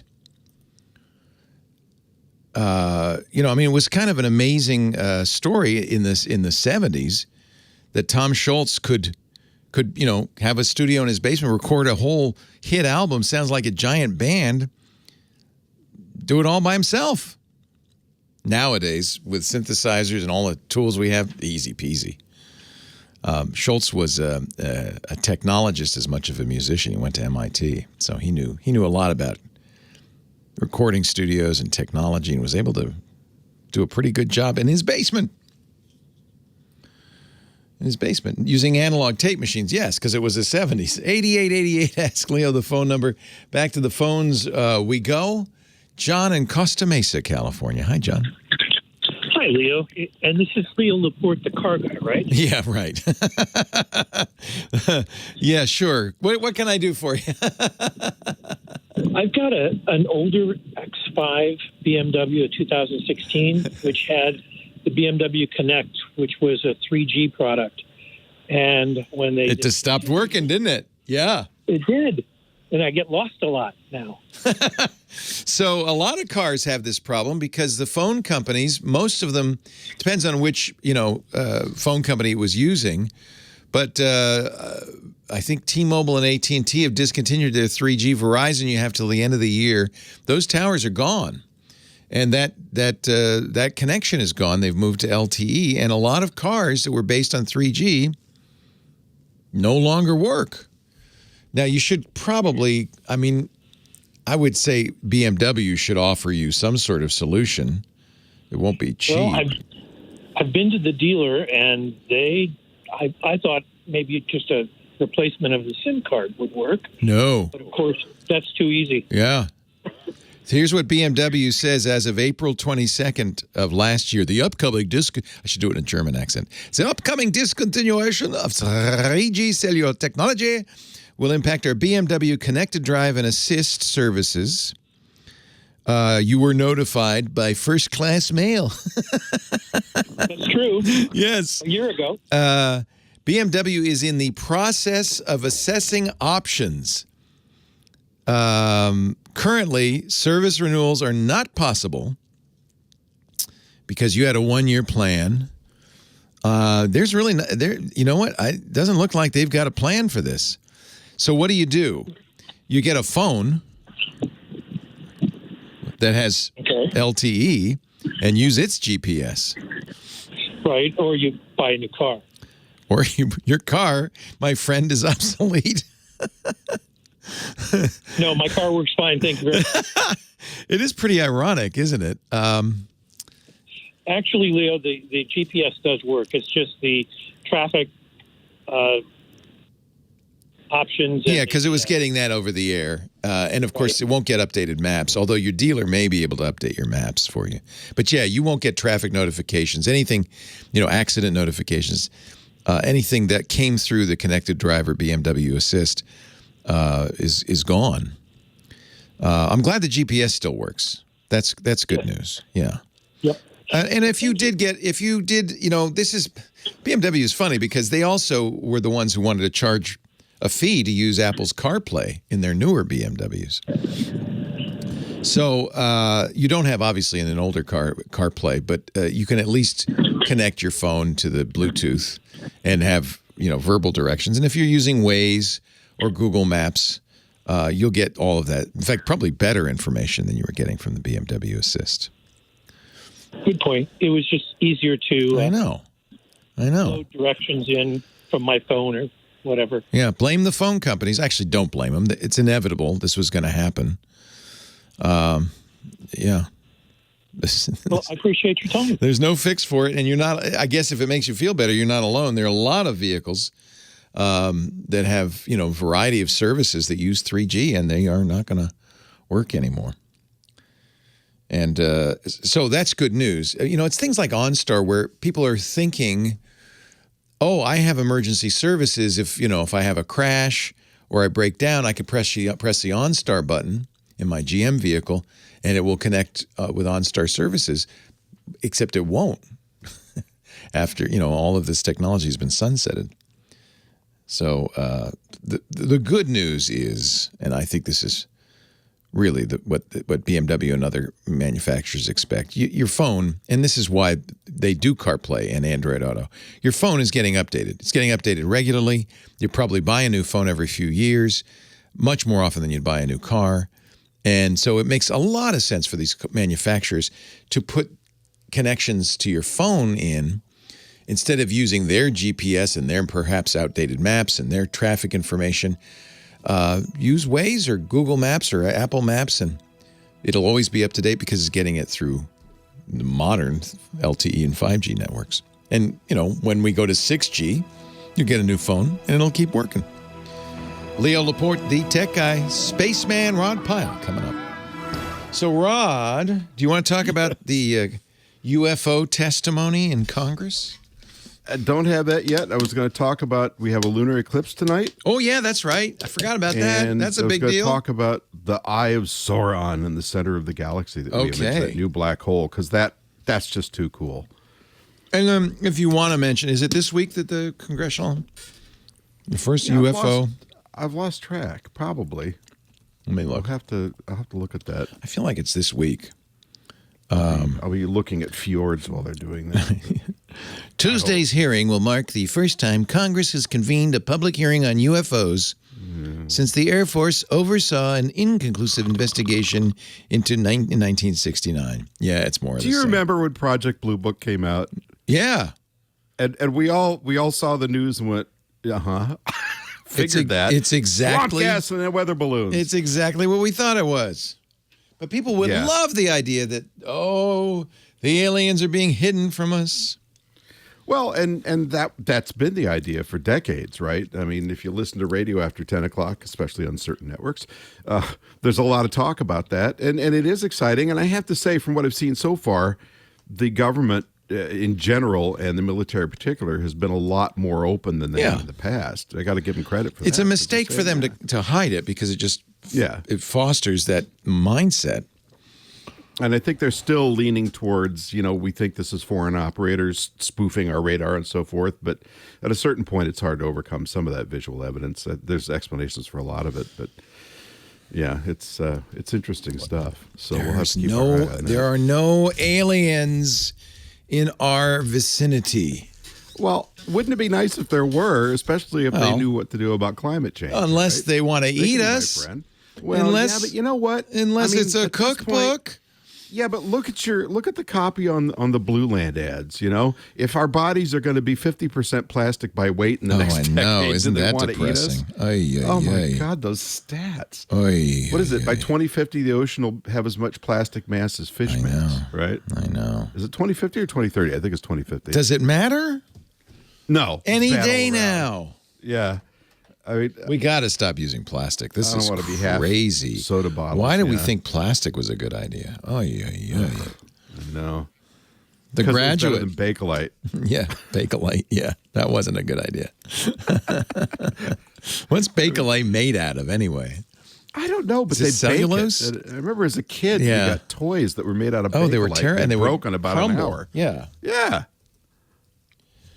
Just check here. It's polyoxyl benzyl methyl hydride. It's a plastic. And a greeting in Hawaiian. It's just a crappy plastic. Yeah. It's a thermosetting phenol formaldehyde resin formed from a condensation reaction of phenol with formaldehyde. Patented in 1909. Fantastic. Yeah. Put that in your thing maker and bake it. Yeah.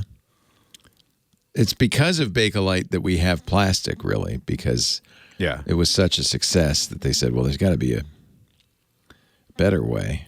Well, because I think it was the first thing that you could use in an appliance or a radio or something that you could actually mold. But they were terrible. Yeah. They were crumbled. I mean, fiberglass was better. But Yeah. That didn't really get going until later. Yeah.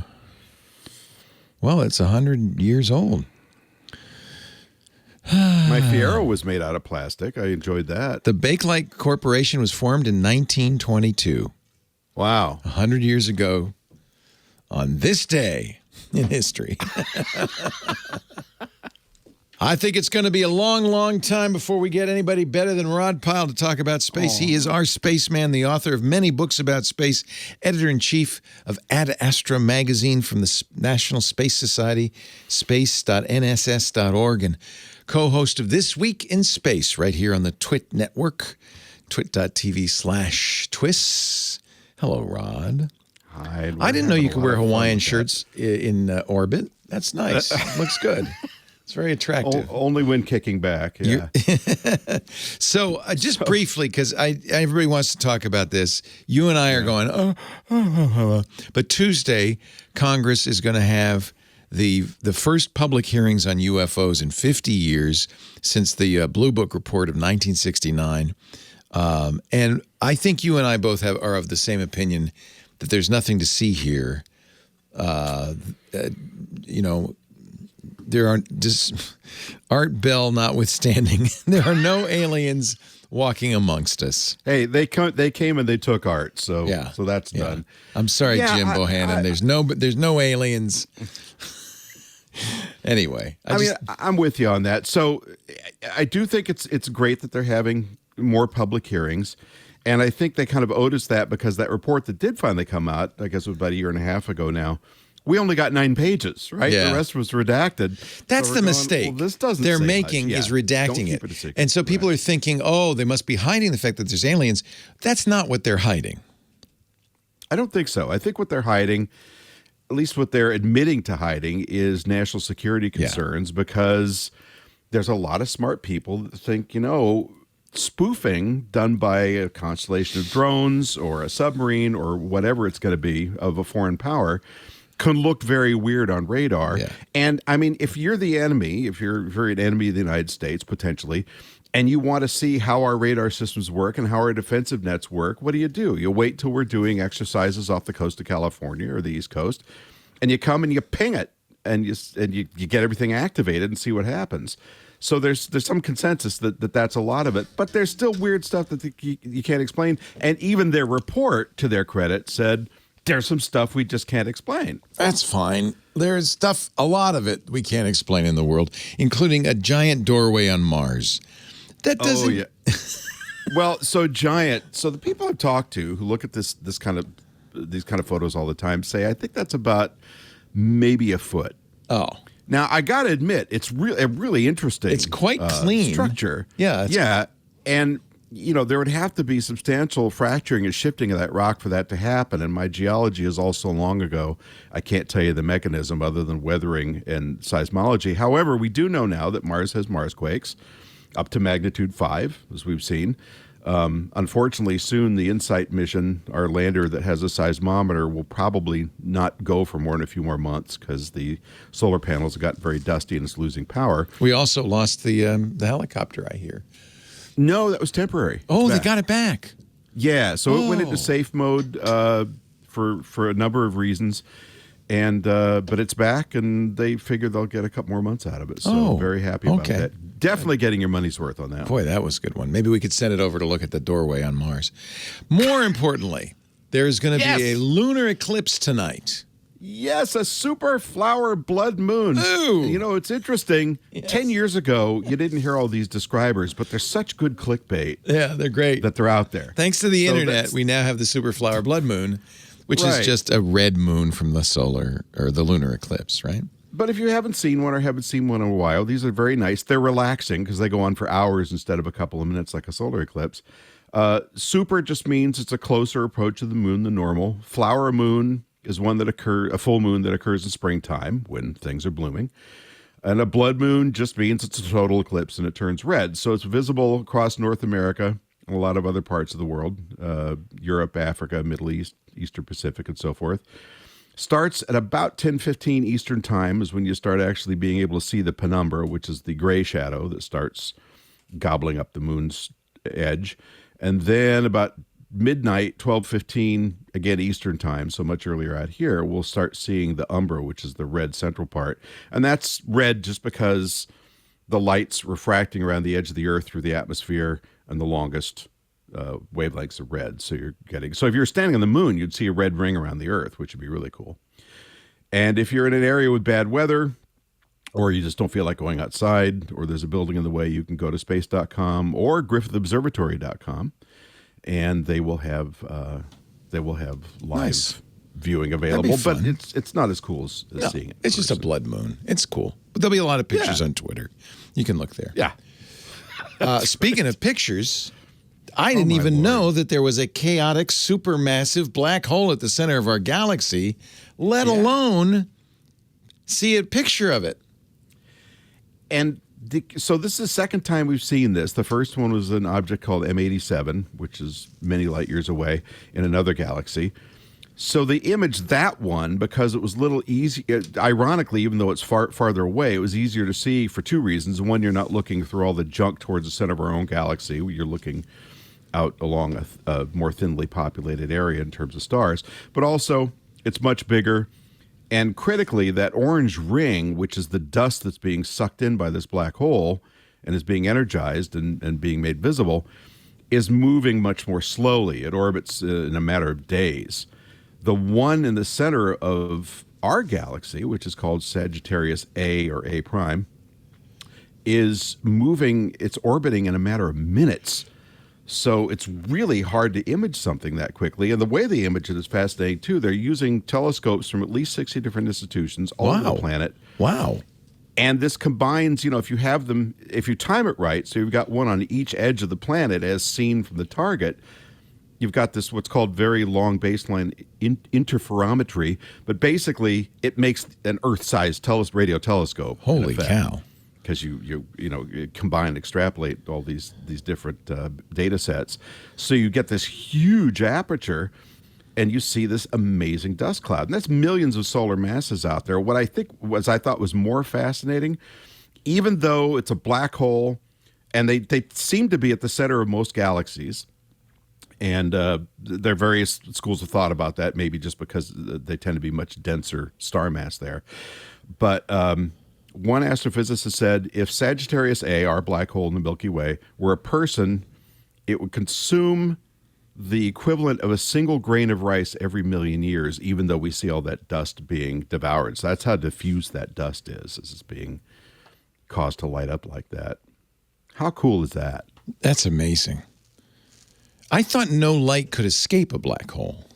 Well, once the matter gets in there, it can't. But as it's being sucked in, it gets energized. So we're not seeing the black hole. We're just seeing the effect of the black hole. The black hole's the center, and it's black. It's nothing can escape. You don't see it. Yeah. Just for the young people listening in the audience, we're not all going to get sucked into that someday, are we? No, it's really far away. We are out in the trailer park edge of the galactic rim. We're way out in a spiral arm. Nothing against trailer parks, but we're out, in the suburbs. Let's put it that way. Yeah, we're in the burbs. Yeah, way out in the burbs. Like in Southern California, we'd be well out past San Bernardino, heading towards Arizona. So we got a long way to go. The Andromeda Galaxy is headed our way, and we will eventually intersect. But we're talking billions of years, and even with organ replacement, I don't think any of us are going to be around. I hope not. So, it's trillions of degrees hot. This thing is. Yeah. I mean, how do you estimate these things, right? Wow. You talk to these guys, they can explain, with this instrument, and then we would put a factor of exponent on it, and you just go, yeah, but how? It's also, it's relatively close. It's 27,000 light years. It's relatively nearby. It's in our galaxy. By intergalactic distances, yes, it's very close. But by interstellar distances, with our nearest star being about 4 How do you like the new away, Star Trek, speaking of that? Do you like it? Haven't seen it yet. No, you got to watch it on the plane. Rod Pyle on the plane. Going to space. Editor-in-Chief Ad Astra, space.nss.org.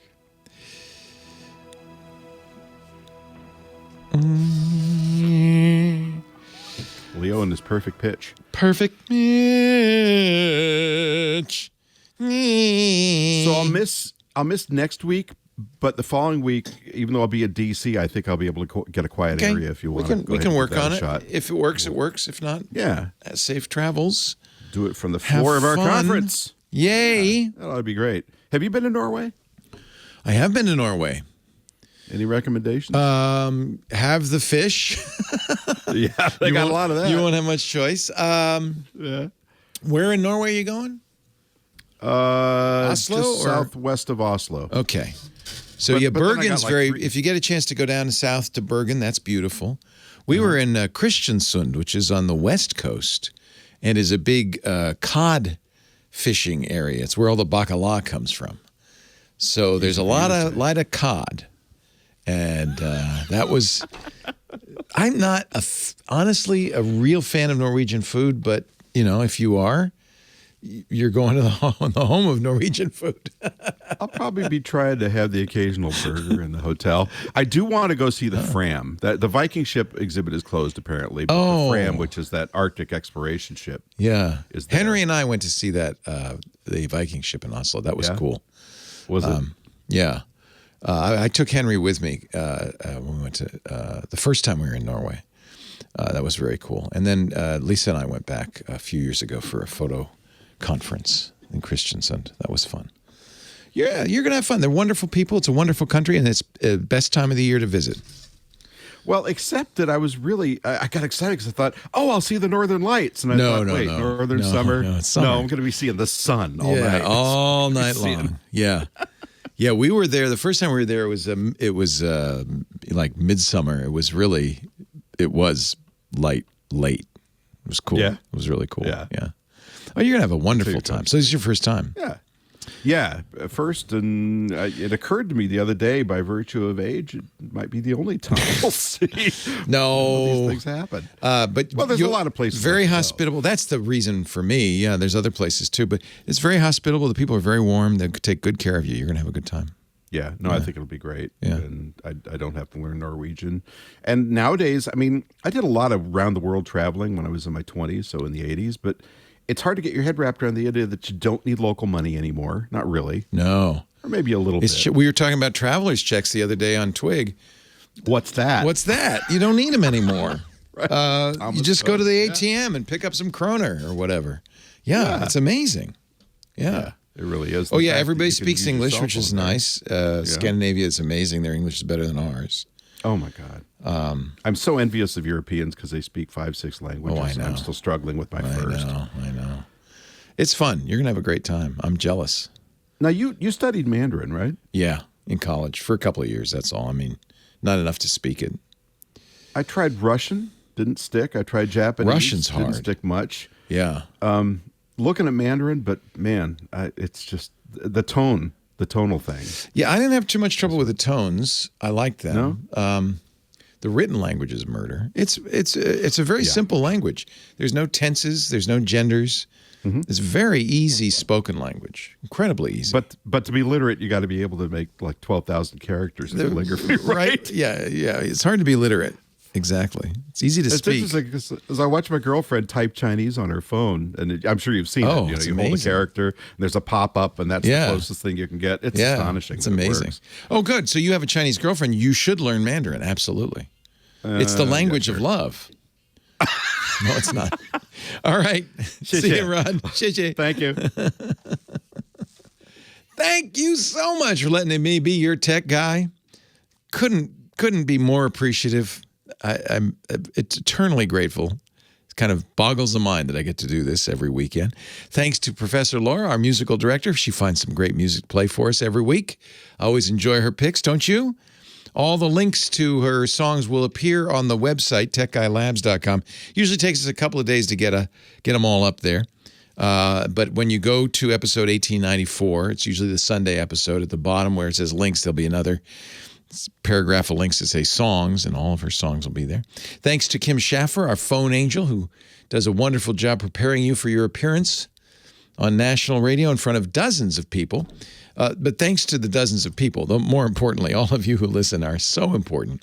I really appreciate the opportunity. Thank you for letting me be your geek today. Michael's next, Long Beach, California. Hi, Michael. Leo Laporte, the tech guy. Hey, Leo. How are you? I am well. How are you? I'm better than you. Apparently, I don't know if you're aware, your auto warranty is about to expire. in your car, Oh, I'm aware. I'm aware, my friend. Look, if you want to send me like half a Bitcoin, I'll fix it up for you. It's unbelievable, isn't it? Oh, the funny thing is that we all know that call. Who is making that call? Well, hey, your auto warranty is about to expire. There's a story behind that somewhere. I'd love to know. Somewhere. Yeah. So, a quick question for you. I have a Raspberry Pi set up as a Plex server. Nice. Did it about 2 years ago. Obviously, I don't know, George Gobel. I don't know. We read about it, Johnny. Was in all the papers. COVID. So I wanted to find some way to get some entertainment going. I didn't know George Gobel talked about COVID. That's interesting. That's a little historical tidbit. It was in all the papers. It was in all the papers. You have to be of a certain vintage to even know. I'm actually below that vintage, but I am very much an old school guy. I'm impressed, Michael. George Gobel and Johnny. Wow. Oh, I've got a great George Gobel story. Maybe I'll tell you another time. He always made me laugh because he was just so quiet and sincere. Yeah. So anyway, I have this Plex with USB attached drive. Yeah. And I got the Plex server working. I've got several TVs, Fire Sticks, and Rokus. Everything is visible. Nice. Very well done. Yeah. Yeah. The issue I have, though, is trying to get it visible as a drive on my network. And I tried. Doing my research, SMB was the way to go. Right. Got all these error messages, and finally I just gave up. Like literally, I gave up about a year ago. But I'm trying to figure, and I can use something like a VNC to remote into the. Oh, but you want to make it easy to put media onto your external drive on my network. Yeah. Yeah. I mean, of course, because it's a USB drive, you could just. Right now, I'm just unplugging it and fast. That would by far be the fastest, even if you had network access. But it's inconvenient. You have to unplug it, plug it back in again. I understand that. So, what is the operating system? You're running Linux, Raspbian? Raspbian. It's a Raspbian. Yeah. Little Raspberry, like 3 point something, I think. So you have to make sure that the operating system has SMB enabled, obviously. Mm-hmm. Actually, you might look at. There are other file systems, network file systems like NFS and CIFS that might be a little easier to implement. This is why people get, by the way, and you're quite quickly realizing this, network attached storage like a Synology. Yeah, it said the footprint would not have worked in the location. I don't want to have it wired. That was the issue. Raspberry Pi isn't very powerful, so that means the transcoding that goes on in Plex is not going to be very good. Yeah, it works fine. But if you have the movies in the format you want, and Plex is a great media server. It's a question of seeing it as a shared drive. So I don't remember offhand how to turn all of this stuff on. I think you're going to use CIFS, CIFS, which is the Common Internet File System. Mm-hmm. It's basically SMB. SMB is Microsoft's Samba, their server message block. It's from LAN Manager. It's an old school way of networking, but it's become the kind of the lingua franca for talking to these devices. Then you'll need and you're using a Windows machine or trying to mount it. A Mac. Okay, so if you're using a Mac, you in fact may want to use the Apple file system. Apple also has a network file system that may be better for this. I mean, Apple's absolutely do CIFS and NFS. Sure. That's an interesting question. I don't have a lot of experience on mounting network drives across a network, but I have a feeling there's another thing that you might want to. Well, I don't. Short answer. I totally get. Yeah, don't have a good answer for you in the chat room. Maybe somebody listening will know. What's the best way if you have Raspbian, which is a Debian Linux running on the Raspberry Pi? What should he do to turn on network services so that he can mount that external drive and see it on his Macintosh somewhere else in the house. Yeah, no, I appreciate that, and everybody out there listening. Quickly, I know Rod was just on, and Fred Ward passed away the other day from who played Gus Grissom in The Right Stuff. So great in The Right Stuff. Oh, and I went back and watched that last scene when Gordo Cooper goes up, and there's that thing, Godspeed and go. Yeah. And Fred Ward jumps up and says, "Go, hot dog, go!" And oh my Lord, what a heavenly! Oh, so good! What a great! You know what? I should have brought this up. I know that. Rod is a fan of The Right Stuff. Probably the greatest movie about space one of the ever. best endings of a movie. Yeah.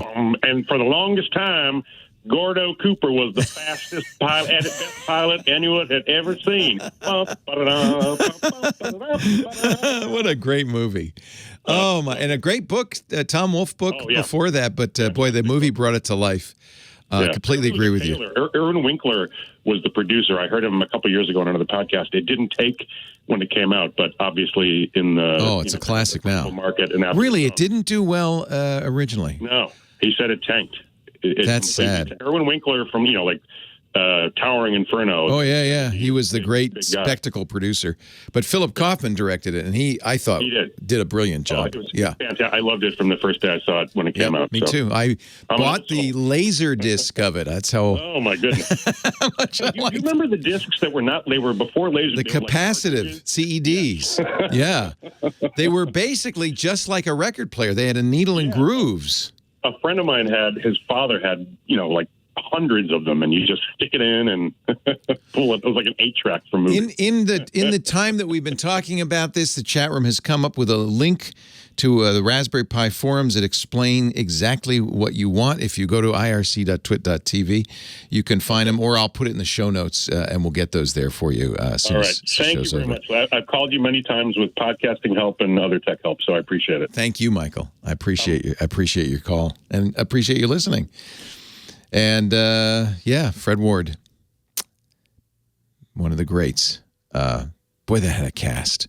Sam Shepard, Ed Harris, Scott Glenn, Fred Ward, Dennis Quaid, Barbara Hershey, and Lee Von Helm narrated it. That was a movie all about the original Mercury astronauts. We are running out of time. I can feel the magic music coming up behind me. Yes, kind of at the Academy Awards when I've gone too long thanking all the people involved in the making of this show, and we're running out of time, but I do thank you so much for being here. TechGuyLabs.com is the website. It's free. There's no admission. It's wide open. It isn't, I know, as good as it used to be. We had to move it all to the podcast site, but the basic information is there. All the links that I've talked about. We put audio from the show and video from the show up after the fact. We put Professor Laura's playlists up there so you can get those songs. And we also put and this is something new, transcript of the show so that you can search for a topic and there's time code on there, jump right to that part, or read the transcript and get the information you need. So that's I think, a pretty complete show notes page, episode 1894 at techguylabs.com. It's been a great week. As always, too short. But we'll be back next week with more to talk about. Leo Laporte, the Tech Guy. Have yourself a great Geek Week. Well, that's it for the Tech Guy Show for today. Thank you so much for being here. And don't forget, TWIT, T-W-I-T. It stands for This Week in Tech, and you'll find it at twit.tv, including the podcasts for this show. We talk about Windows on Windows Weekly, Macintosh on Mac Break Weekly, iPads, iPhones, Apple Watches on iOS Today, security on Security Now. I mean, I can go on and on and on. And, of course, the big show every Sunday afternoon, This Week in Tech. You'll find it all at twit.tv. And I'll be back next week with another great Tech Guys show. Thanks for joining me. We'll see you next time.